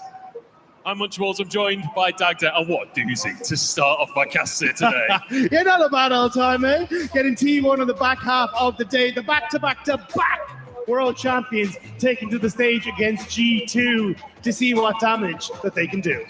And we've got a bit of a LPL reunion here on the cast, but also on the stage, because Paze is playing it. He was recently an LPL player, stepping into the T1 roster. The first time we get to see him among such a storied team. Yeah, and it was really kind of G2 to give him a welcoming by getting rid of a ton of his champions to kick off the day. But I think a lot of people eyeing up Paze to see just what he can achieve with T1, because again, this kind of feels like the place where world champions are made. Yeah, it certainly does. I mean, it's certainly an arena where champions could be made. We'll see if Paze is going to be able to step into the shoes of Gumi UC, but it's up against G2, and G2 certainly making things happen in their previous game against KC, but now they've got bigger fish to fry. I'm Munch. I'm joined by Dagda. Dagda, it's so good to be back. It has been too long, my friend. As like I said, LPL reunion on the cast. We've got one ex-LPL player on the stage. That's good enough for me.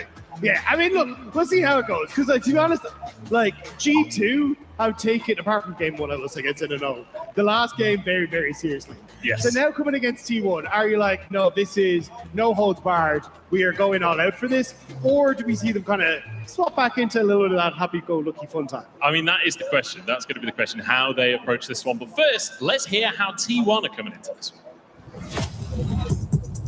G2는 되게 변칙적인 팀이고 그 강점을 되게 잘 살린다 생각해서 이번 경기에서도 상대할 때 되게 기대되는 것 같아요.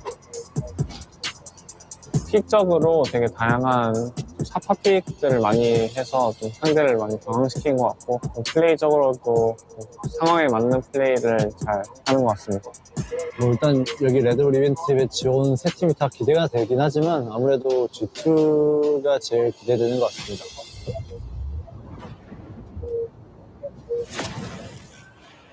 If you could pick any, it'd be G2. Well, he's got his wish.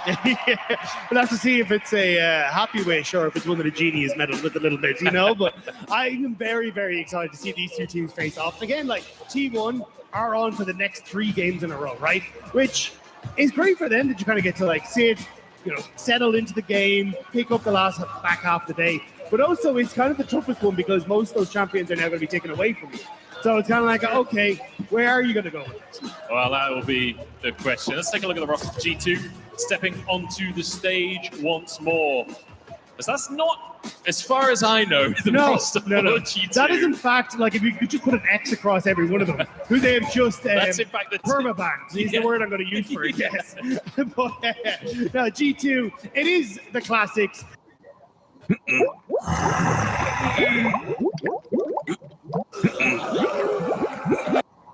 It is going to be Broken Blade, Skewmont, Caps, Hansama, and LeBron taken to the stage. And yeah, for the 3rd time today, to see if they can take the first game off of T1.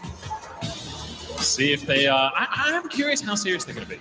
Because, you know, we've seen some actually extremely serious gameplay earlier on from Lost Ratones, but is that going to continue? Are T1 going to be serious? As you said, many AD carries picked up earlier today. You know, I saw that first draft with the 5 AD carry lineup. I got excited. I was like, oh, we're going to run out of AD carries. With all of the Fearless going on today, we still have 17 marksmans available in the pool. There's a lot of AD carries in League of Legends. Yeah. It was kind of, as you were saying, I was like, oh yeah, Jhin is still there. Kallista's still there. Asena's, oh yeah, there's still a good few that are up and available. But either way, I just want to see what the game plan is. Because already, like with Malzahar out away, I feel like we're kind of setting the stage here for T1 where maybe there's a little bit of fun coming through. Yeah, I feel like the Malzahar ban there is actually so that they could potentially pick Zehen. You're not allowed both of those champions in the game. Zehen's taken away, though, by G2, as well as the Nico, the Sion, taken off the board as well, which I'm kind of happy about, because we want that open for Bounce later. Yeah, exactly. Either way, though, I think for G2, it feels like they are taking this very seriously. So I'm curious then, how aggressive do we want to start seeing T1 go for in this draft? Because, you know, like your Oriana and your Azir, which were the big champions we saw in the mid lane for a lot of Worlds, have already been taken away. Aurora gone as well. Like, do you want to start trying to focus on that mid lane pool? Or are G2 just not going to respect Kerry's Bard, which has been such an insane pick for him, and maybe he gets his hands on it in this game? Well, the Pyke is. Well, it's Pyke taken away. I was kind of hoping for a little bit of Carrier Pyke, but we do have 3 games ahead of us. There's still time, but there it is. You mentioned it already. Hovered and locked straight on in. Carrier, the best bard in the world, locks it in for our audience here today. I mean, there's a reason that man got introduced with Magical Journey, because he's about to take us on one. This is such a strong pick, but on the opposite side, Skiamont, he brought it to the world stage. He showed T1 what they could do with it, and they stole it, even if Owner didn't know how to play it. I was going to say, Owner actually knows how this one works now. He's read the tooltips actually on stage recently. It's going to be a Karma, though, locked in alongside that Caitlyn for LeBron and Owner. I mean, he's read the tooltips once already. I think that's enough to lock it in on the stage. Against Skiamont would be absolutely hilarious, because it has been such a pocket pick for him for such a long period of time. But either way, we are getting a semi-serious draft here. Like, you're getting Kate Karma for the bottom lane, a huge amount of punch. Owner toying with the crowd, and he locks it in. You see the grin on his face when he switches over, and everyone erupts with cheers.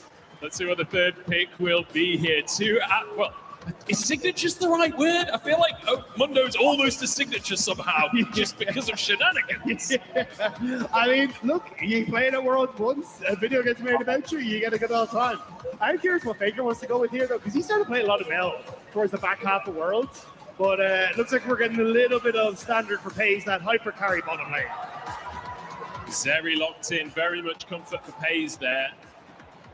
And, you know, nice to see T1 setting up for Pays to have a pick that we know that he can make things happen on. Now that is a hover I'm very interested in. Caps has played the Vayne in the mid lane before. It very was into famously. Galio. That was the thing, you know? I don't know if blind Vayne in mid lane is the way to go. And yeah, they are going to go with the mindset. Again, like, it's very much feeling like Worlds drafts, right? You get Kerry's Bard, very good in the roam, an opportunity to start moving around the map and trying to cover for a lot of his weaknesses in Mundo's early game, where he isn't very strong when it comes towards ganking, wants to farm up, hit that level 16, get his items. So for G2, at least opting towards the buy, it feels like they want to be much more aggressive in those early stages. And there's that Mel we were talking about, something that Faker really started to bring to the forefront towards those later series of Worlds. Yeah, Mel, insanely strong champion. And in the right hands, can absolutely change a game. Faker's hands, I would argue, are the right hands. So pretty good, yeah. Making sure he's not got that one. Renekton take it away from Broken Blade as well. We'll see if G2 continue to focus on towards the GOAT in the mid lane there. We are starting to see the mid lane pool get thinned out a little bit more as well. Like you mentioned before, the Azir, the Oriana, gone from our all-day fearless, our ultimate fearless here today. Yeah, I'm curious if Faker ends up just going back towards something like the Galio. And we kind of got to see, whenever you have a lacking CC jungler, you tend to want something that's a bit more CC oriented in the mid lane. And Galio's kind of the one that stands out to me already with the buy there as well, unless Caps just takes it away. So what you're saying is we are going to get Caps on Vayne after all. Maybe, actually, yeah. Oh, Rumble slammed for Broken Blade. So a carry in that top side. It's going to be work cut out for Owner. We'll see what he's going to answer with. And immediately he wants carry versus carry. Doran. Come on, you got the Camille in game 5 of Worlds. Does he bring it back? The Gwen also a decent answer into the Rumble, but AP damage. How can you see into my eyes like open doors? Does work if Doran wants to go for the siege. He's just teasing us now. The Yorick? Okay, the Camille comes through. Carry versus carry in the top side. Game 5 of Worlds. It was Doran who locked in this Camille alongside Faker's Galio to get them across the finish line. Is it the same combo that they want to go back towards? Oh, a Katarina for Faker. I would love to see it. But oh, it's the Anivia. Okay. He's flopping around once again. I'm honestly kind of surprised. I thought they'd go towards something that would like follow up on the engage tools that you have coming through from the Camille. But Doran definitely going to be left on his lonesome when it comes towards some of this backline threat. And it'll be more about absorbing the pressure, it feels like, with this Anivia, with this Mundo, and trying to turn the potential dive that G2 are looking for back around. Yeah, I don't think Cats is going to go for the Vayne mid after all. Instead, it's an Akali, though. Definitely a pick that can get close to that Anivia and really, maybe get some scrambled eggs on the table. Can make it a bit tough, though, because the wall, if Akali tries to escape using the shadows, makes it a little bit more difficult with the smoke screens actually trying to escape because it just denies you walking away. Yeah. So we'll have to see exactly how that one pans out. But either way, T1 and G2, some comfort, some flashy plays available, and I'm very excited to get into this one. I was going to say, that's the thing that stands out about this draft, is there is playmaking across the board for both teams. This is a draft where you can make things happen. There is so much mechanical skill on that stage right now, and I cannot wait to see how it's going to pan out. Yeah, I'm curious how the bot lane ends up playing as well, because Kery's Bard is there, but trying to get him out of the Caitlyn Karma lane is not going to be the best of times. So I'm curious how he's going to try and skedaddle away to have that impact that Kery's known for. Yeah, I feel like it doesn't really matter how good at Bard you are. If you're against Caitlyn Karma, you're still going to have a bad time in that laning phase.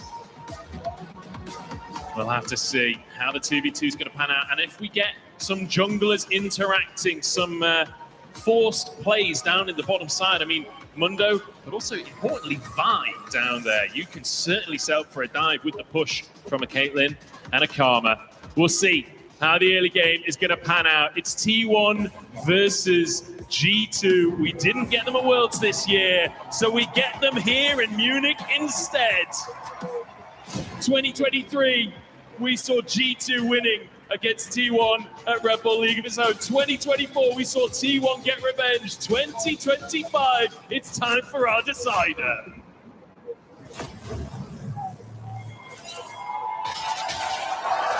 Oh, we're already into it. Hans Sama. Oh, it's absolute chaos on the rift, and Hans Sama's already down. First blood for FaZe, and in comes Doran to turn it into more. LeBron, 100 HP, gets under the tower, but flashed on, and pays with a double kill for 2 minutes in his first game with T1. It's a disaster for Europe. What are we doing? We're only a couple seconds into the game, and we're already 2-0 down. And it's FaZe, the new member of T1, who says, "Hello, Europe. Glad I'm here." Of all of the champions to have a level 1 double kill on as well, Zeri. Keria baiting them in a little bit here as the rest of the gang stacking up in the brush, I believe. And that's Sama. Oh, that's a mistake he's going to regret. The flash double found as well from Keria. Absolutely brilliant there. And Doran's just in a great position, coming over with the hook shot to set up for FaZe with one last auto to pick that one up. Beautifully done by T1, catching out G2. But regardless of the double kill, FaZe won't actually be able to leverage very much in the early game. Has the Doran's blade, but also has his boots, so not actually getting much damage. And ultimately, it's still Caitlyn Karma. It's still one of the most oppressive lanes you can play into. Yeah, at least it's, flashes and healed first on both supports, and it is the flash shot on FaZe. So for G2, still will be able to push in and try and go aggressive. I think you may need to look for some sort of dive, honestly, to try and get this lane back in your favor. And is definitely possible with the amount of code and control you can have in the bottom side. Like, look at FaZe's health bar right now. Yeah. So I think that's where we'll see if Skewmon wants to try and go for something. But you can see where Owner is on the map. He is in a position to make his way down to his bottom side and cover for any sort of play. Making his way down, as you say. Owner pretty confident on what Mundo's ability to do at this point. Faker, though, taking a trade with Cats. Remember, Faker's still got the egg. He's low on HP, but Cats only on 200 himself. If the jungler moves towards that mid lane, the passive could come into play, but FaZe chunked out again by Hans Sama and Labrov. Barrier used as well, which means FaZe is definitely not going to be particularly happy. Going to try and step up here, but G2 with the full clear. Owner trying to cover on this bottom side for his AD carry. This is Creative Kit. It's the prequel to the trilogy of CrunchLabs subscription boxes. When it comes to creative engineering for all the builds I make, Creative Kit helps you dream up all the things you can make. I'd be surprised if Ona moves into this bottom lane, but he's got the wraparound here. Actually, maybe an opportunity. Keria goes forward. Lebrov dodges away from the sun and actually goes forward. He sets up for a kill. Hans Sama with the first one of the fight, and it's answered by Paze. Paze still able to get that answer back, and honestly for Owner, using the fact that you have that quicker clear, kind of helping out here, because Paze desperately needs this reset and the way to push in. But now Vi on the bottom side, Grab Paze! Paze is down! Hans Sama finds the kill all by himself. Ona answers, but here comes Vi. Ona knocked into the wall, taken low, does not have his smash available, and he goes down. Skumon with the answer. Skumon able to make it happen, getting that turnaround play and some much needed kills, plus the nice guy that it is, freezing that wave for Hans Sama and Lebrov on the bottom side. G2 answering back. Well, 7 kills in 4 minutes so far. This is definitely the kind of game we were hoping for between G2 and T1. Lebrov moves to the mid lane. Let's try and make sure. Oh, hang on. Broken play. Low HP. Doran walking underneath the tower. He's being burnt, actually. BB's going to turn it around. Doran gets the magic shield, but he's cut down. Broken Blade with a solo kill. This is what his Rumble can do. Broken Blade with the solo kill on the top side, and maybe a little bit of a whoopsie from Doran, honestly, going underneath the turret. But still, Lebrov fishing with Karma, seeing what he can pick up. He's dodging away for a bit of the damage. Keria actually out of mana here. They do have to be a little cautious as Hans Sama dives forward once again. Paze forced underneath the tower, dodges the Q though. As the route onto Keria won't lead to too much. And honestly, T1 are doing a pretty good job of trading fairly evenly. Yeah, it's just the CS that is really going to hurt. Like, there is a wave pushing into them so they can, maybe get 3 or 4 more to answer back, but still about a wave behind when it comes to CS. But I'm looking at Owner once more, moving down into this bottom side. He's been beating Skumon to the punch. He wants to see if he can do it again. Ona does not want to let them get away with this on the magical journey as Lebrov takes a tower shot as well. Hans Sama falls. Oh, he finds the Piltover Peacemaker. A double for Hans. Ona can't find his mark. Knocked up, and he'll be taken down as a bonus on top. G2 taking it to T1. G2 own the bottom lane here at Red Bull League of its own. It started off well for T1, but reminded them where we are. We are here in the heart of Europe in Munich, and G2 know it. Hans Sama with the double. Look at the movement from this guy. This was so well played by G2. We kind of talked about how you're already having the Mundo come down, but Hans Sama able to set up the plays, sidesteps it, gets the beautiful Piltover Peacemaker as he nets back. And G2 then with the cover again from Skumon, making it happen. Really nice using the EQ combo to make it that much harder to dodge the Piltover Peacemaker as well. Clean from Hans Sama, and Paze, despite those early kills, he's actually slightly behind in gold versus Hans Sama. It's a 450 gold lead on the Caitlyn right now. Caitlyn, not a champion you want to be behind, but here we go. Ona's still the third bot laner for T1 at this point as Hans Sama gets downtown. Skumon dives into the action. Ona chasing onto the G2 bottom lane, and Paze has room to get these autos in, but Ona low on HP, and he's taken down again. Hans Sama still going. How are they getting away with this? And now Cats flies into the action and forces a clutch out of Faker. The slow comes on down. Faker trying to escape with this one. Egg still available, but no teammates to follow up. In comes by Skumon, taking him into the egg bomb, and it's going to be delicious yoke for G2. Skumon hit 6 off the experience from the kills, which sets up the follow-up play onto Faker. G2, 11 kills and a 3k gold lead 7 minutes into this game. We have more than 2 kills per minute so far, but look at the movement from Hans Sama once again. T1 desperately trying to chase them down, but it's so difficult. Yeah, these Piltover Peacemakers are doing work, plus the trap, making it incredibly difficult. Skumon comes back to kill Owner to help buy that space. Lebrov flashing away despite the good stun coming through from Keria. And barely Hans Sama is able to set up the net over the wall, get the kill. But watch, Skumon hit 6 there off that kill, which then means that they can chase down after this. And that's why the slow for Faker was nearly enough to keep Skumon away, but just about gets in range for the cease and desist. Beautifully done. And I don't know if you saw the pixel perfect dodge on the Ultra Shock Laser from Hans Sama. Doran down in this bottom side, catching a wave, but very low on HP. See, Hansam has already used his ultimate. I'm guessing that's how Doran got so low, but in they go. There's only so much you can do against an ultimatum. Cut into Hansam down, and Doran gets the gold. Oda now caught up in the river as Pays trying to support his jungler. G2 have started these grubs off, but I think they might have to retreat on this one. Still positioning aggressively, and Doran dives in onto LeBron as well. Doran is looking for a second in the bottom side, as in goes Caps in the mid lane. Faker down, Owner down, G2 with the grubs. It's a 2-for-2 across the map, but it's G2 who'll be able to get the grubs. LeBron sticking around that a little bit too long on the bottom side. And Faker not respecting that he had no business being around that river. I have a feeling here that, we've got Owner taking the Mundo, we've got Faker taking the Anivia. They're referencing Worlds. G2 are going ham. Yeah. I mean, we saw Faker play the Worlds, wasn't quite able to get the win. And Owner here forced to burn the ultimate very early. It means you kind of need to respect that you have to back away from this. But as they try to go forward, they know that there's not a huge amount left. Skewmon able to follow up with Caps as well, on towards Faker, immediately bursts him out. And Pays kind of doing the right thing, just getting the hell out of dodge there. Yeah, too right. Dashing away on this area. Oh, here we go.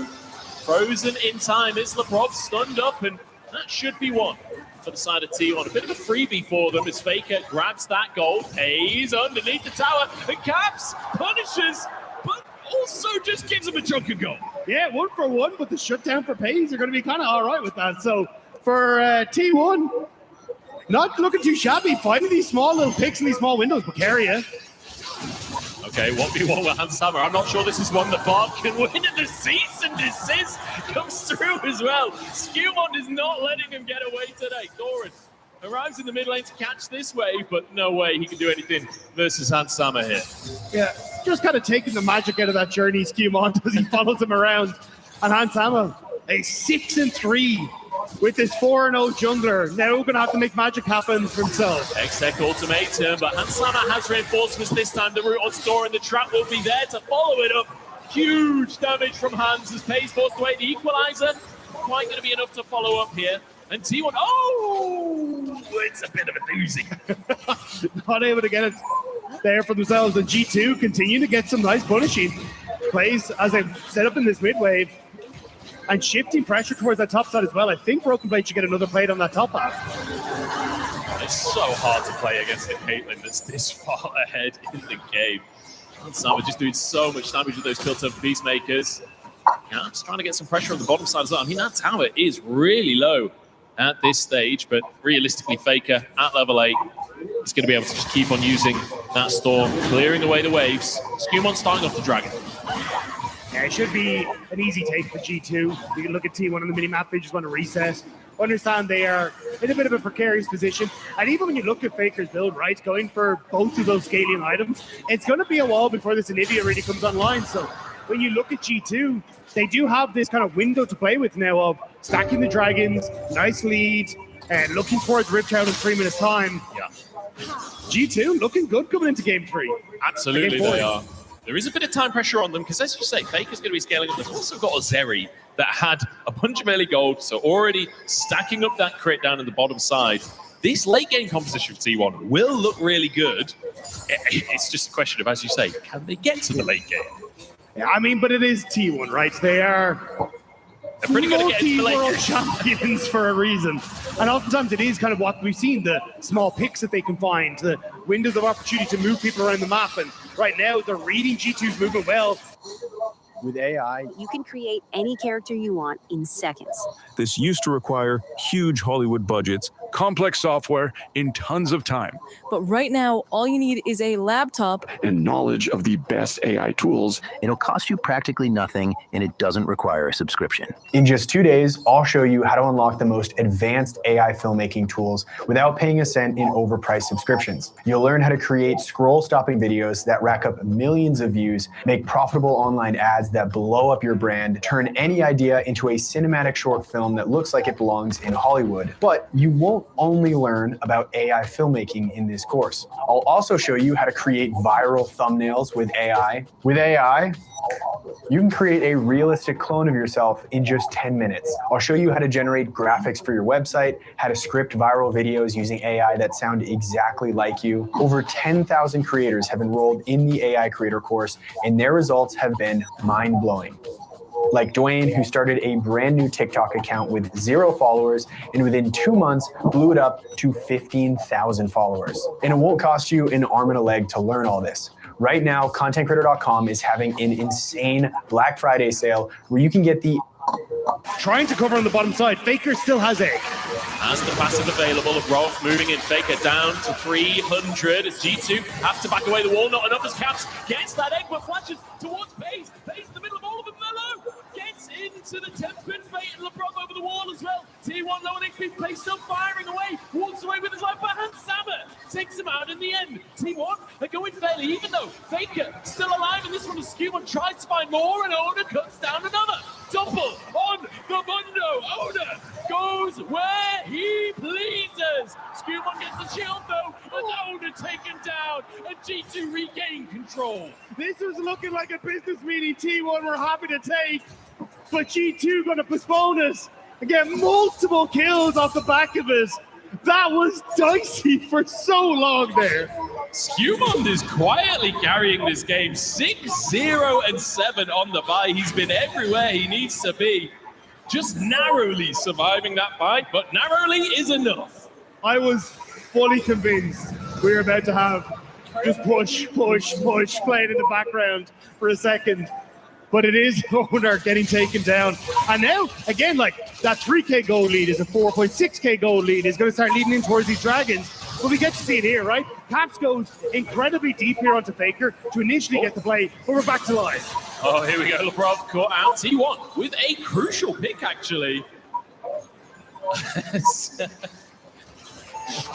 Shock's nearly diving into the action herself. I don't know why I'm referencing that. You guys can't see that, but T1 finding a crucial pick for themselves. And it will slow G2 down a little bit, but I don't think it's going to lead to anything. No, but I think this is, again, what we're kind of talking about. If you're T1, all you want to do is slow the pace of the game down.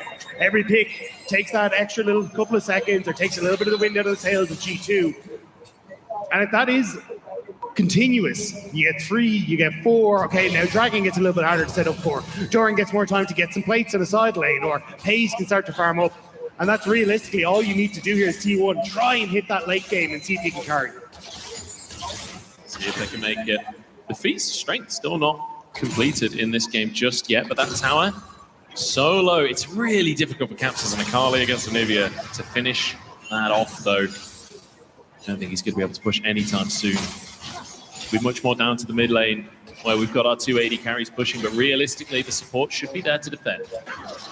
I mean, again, Kerry's been doing a decent job here, roaming around and finding those picks. I mean, he's looking for one more. Keria flies in, Doran having to dash away again as the redemption comes through just to top Keria back up. Yeah, good night, Doran. Ends up blocking the potential for the Vi to get on towards the Bard by using his body, prepping the hook shots, making sure there was no real follow-up there for G2. But Caps does actually get the terrace, so there are your feats. There we go, that's me proven wrong. It's Caps. I suppose you do always have the threat of potentially diving at the end of the day. He's so far ahead in the mid lane, 2,500 gold lead for Caps. 6 stacks on that Medjay's as well, so, or not Medjay's yet. Dark Seal could become a Medjay's though.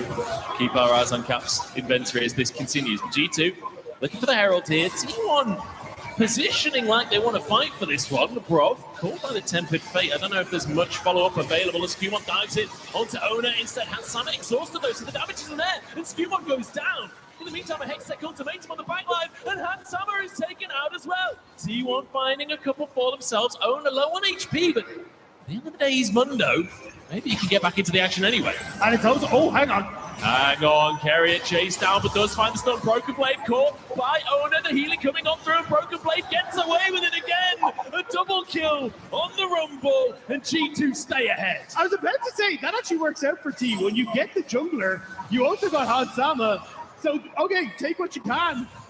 But instead, they try to force a little bit more, and it ends up being Owner that falls, and now G2 can actually get back onto the map and look towards that Rift Herald once more. See if they can grab it for themselves. Let's take another look at quite how that started. It started with a tempered fake from T1. It's Keria that I want you to keep your eyes on, because as this engage comes through, everyone turns onto the brawl. But Keria flashes in, exhausts Hansama immediately, and prevents him from really doing much in this fight, which means T1 can turn onto Skewmon as things kick off. Broken Blade did a great job of getting a lot of damage on towards the back line, alongside Caps preventing the rest of T1 from following up.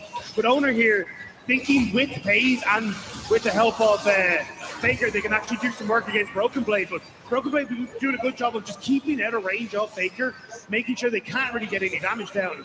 And BB's able to turn it around.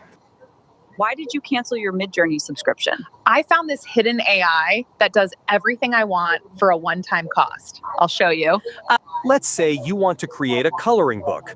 All you do is type your idea, like, I want a coloring book of cute animals. And just like that, the pages are done for you.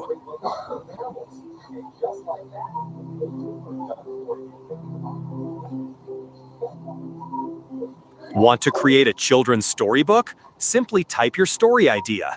This AI doesn't just write it, it illustrates every page with beautiful, consistent characters. It's mind-blowing.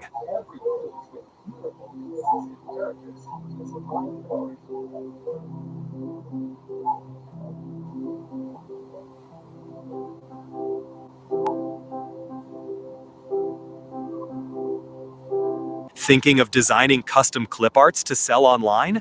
Input your concept and immediately generate bulk clip art ready for your customers.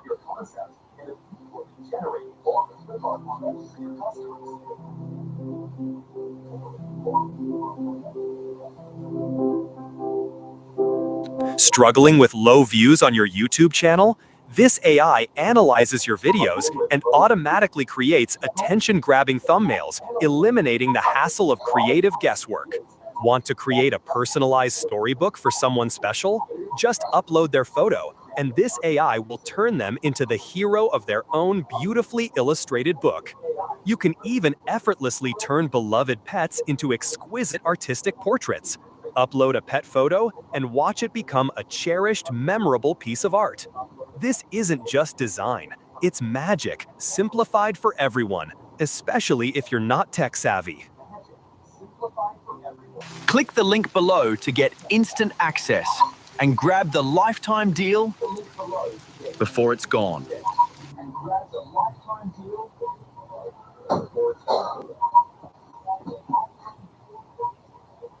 I mean, the fact that Broken Blade finds that kill onto FaZe, probably denying T1 from snowballing anything from that fight there. And it is G2 still with the lead, 4,500.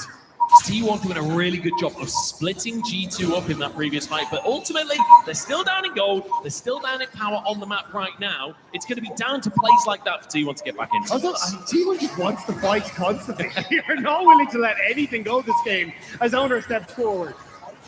Area alongside him here. CC removal, not there. Is LeBlanc trying to get some damage down? Hansama could be caught here as Doran comes in on the backside, but he's just not got the help. FaZe forced away by Caps, and that's a perfect execution. And Caps taking two out like it's nothing. The perfect execution into taking the magical journey for another kill to send himself back to the smoke.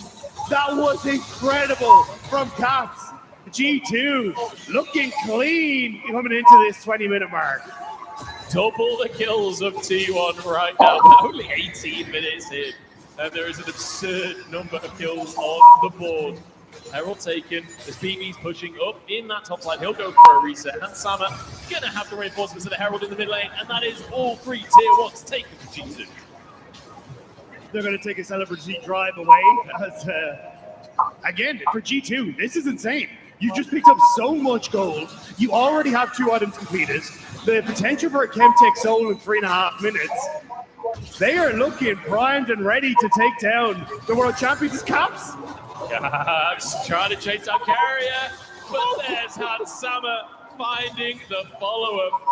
Caitlyn playing as a long-range assassin at this point. I mean, even lets Caps get out with the second half of the R2, so again, G2 finding picks, playing with confidence, and T1 struggling to find much at all, to be honest.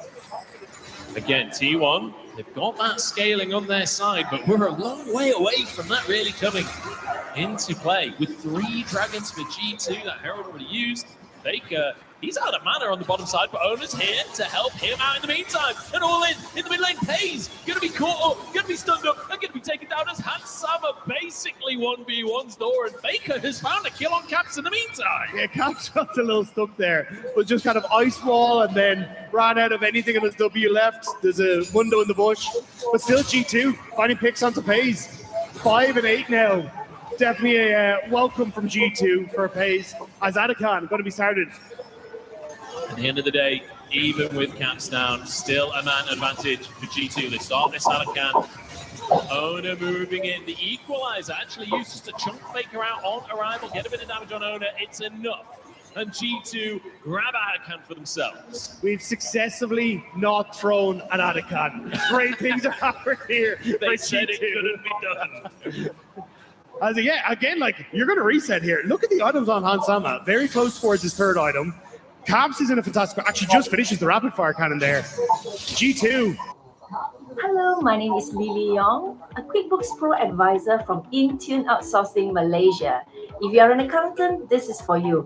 I'll be sharing thoughts about the new age of accounting. Playing well, but yeah, this is unfortunate for Caps. Don't forget, like, he just used his ultimate in the fight beforehand. Now wants to see if he can try and get onto Faker because he has no mana. Was not expecting Owner to show up whatsoever. And Owner more than happy to flash over the wall to help secure the kill. I think thinking Owner was on the top side for the skirmish that was going on simultaneously, Faker had no mana. So if Owner doesn't show up, Caps is in a great spot there. Alas, Owner did show up. So Caps, his white knight in a white suit, isn't it? I don't know. Yeah. His purple knight? Yeah. I suppose, yeah. So Caps loses some stacks on the Darksteel, but still a 5. So not doing too shabby for himself there. Has a Shadow Flame as well, so feeling pretty strong. And showing it off in the top side as Doran in a 1v1 Haystack ultimatum. Caps down to half as well, and not a 1v1 for long. Broken Blade shows the space, and Doran gets out of dodge. G2, though, happy to punish and continue to keep up this pressure. T1, you can see what their attempts are. It's just sit somewhere, fish for picks, and look for the TP in behind G2 here. Carrier hunting Forestun flashes, but doesn't find Hansama, and Hansama flashing away from the Tempered Fate and gets it on the fadeaway. Now the all-in from G2, Skewmon in the middle of everyone. Equalizer finishing the job onto Pays, and Broken Blade diving onto Faker. That ain't gonna save you now. The Skewmon looks for more onto Doran. It's going to be an absolute wipe for G2. Which is better, to be a world champion or in the aftermath being an unofficial world champion? That's what G2 are fighting for here. And they're making sure T1 know as they are now moving towards those space turrets. Those are the important questions that we are answering today in Munich. G2 and T1 are 1-1 over the last 2 Red Bull League of its own. And it's G2's opportunity to take the lead in that matchup. Towers galore across the map here for G2. They have every advantage they could possibly want. To be honest, for now, T1 in a great spot to make something ridiculous happen. The stakes are unbelievably low here today. Now you just get to make a montage. I was going to say, that is an incredibly positive way to send the player behind. You know, they are just setting themselves up for what could potentially be the greatest success of their career. Exactly. But I mean, I like the idea for T1, right? Look at the pace. But Hansama just styles on Carrier, making sure he gets away from everything. And Skewmon with the flash forward, sets up for the follow-up. Broken Blade flashing on the Faker here with Hayes is dealt with. G2, solid target selection, great mechanical plays, and now control with that Chemtech Soul. I mean, it's the fact that G2, nobody's even below half health at the end of that fight. That's how far ahead in the game they are currently. It's becoming more and more difficult for T1 to contest any of these objectives. Now, Soul in the pocket of G2 as well.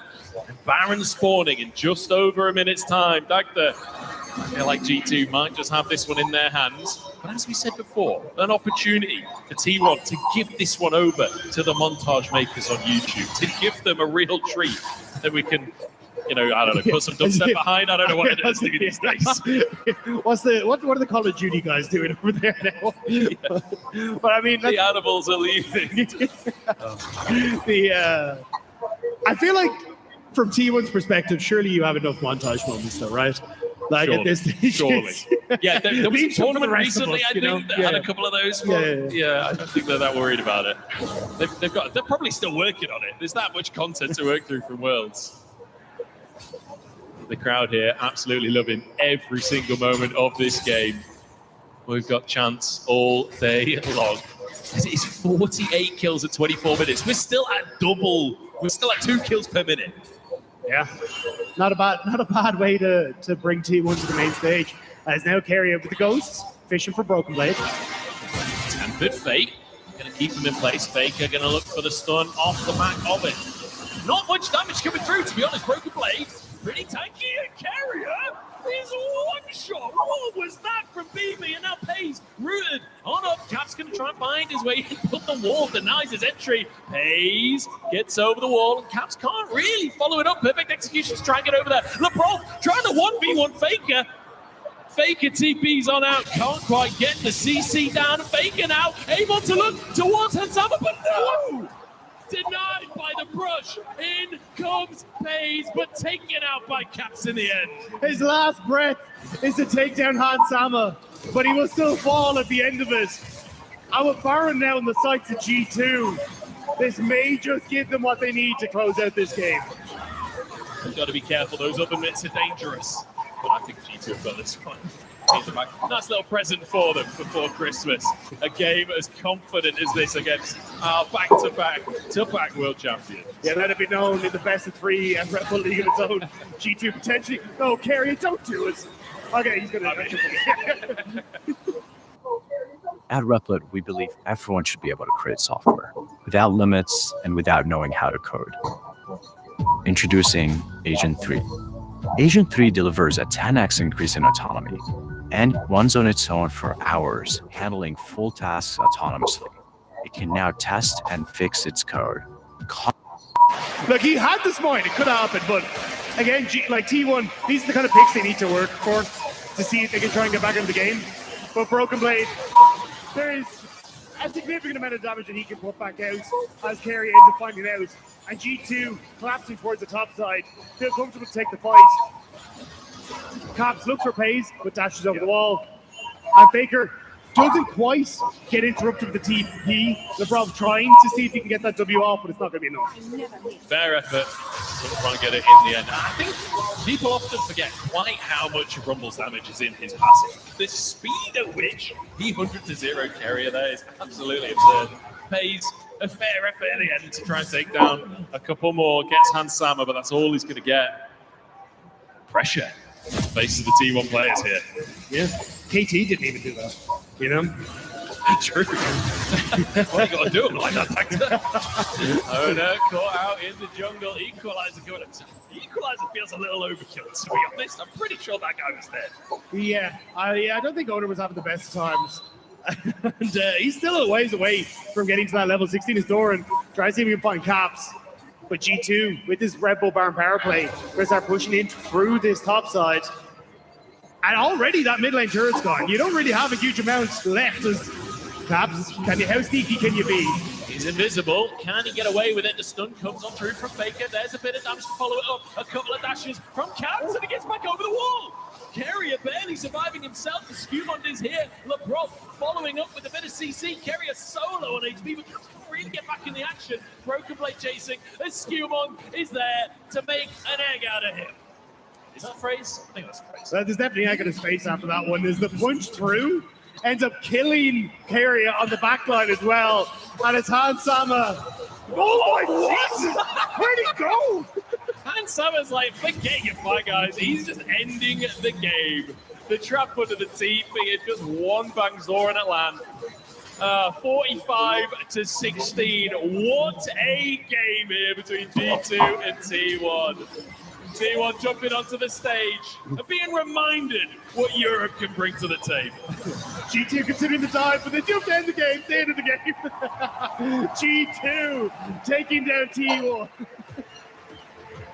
The crowd loving every single second of that game. Pure carnage, start to end. That is exactly what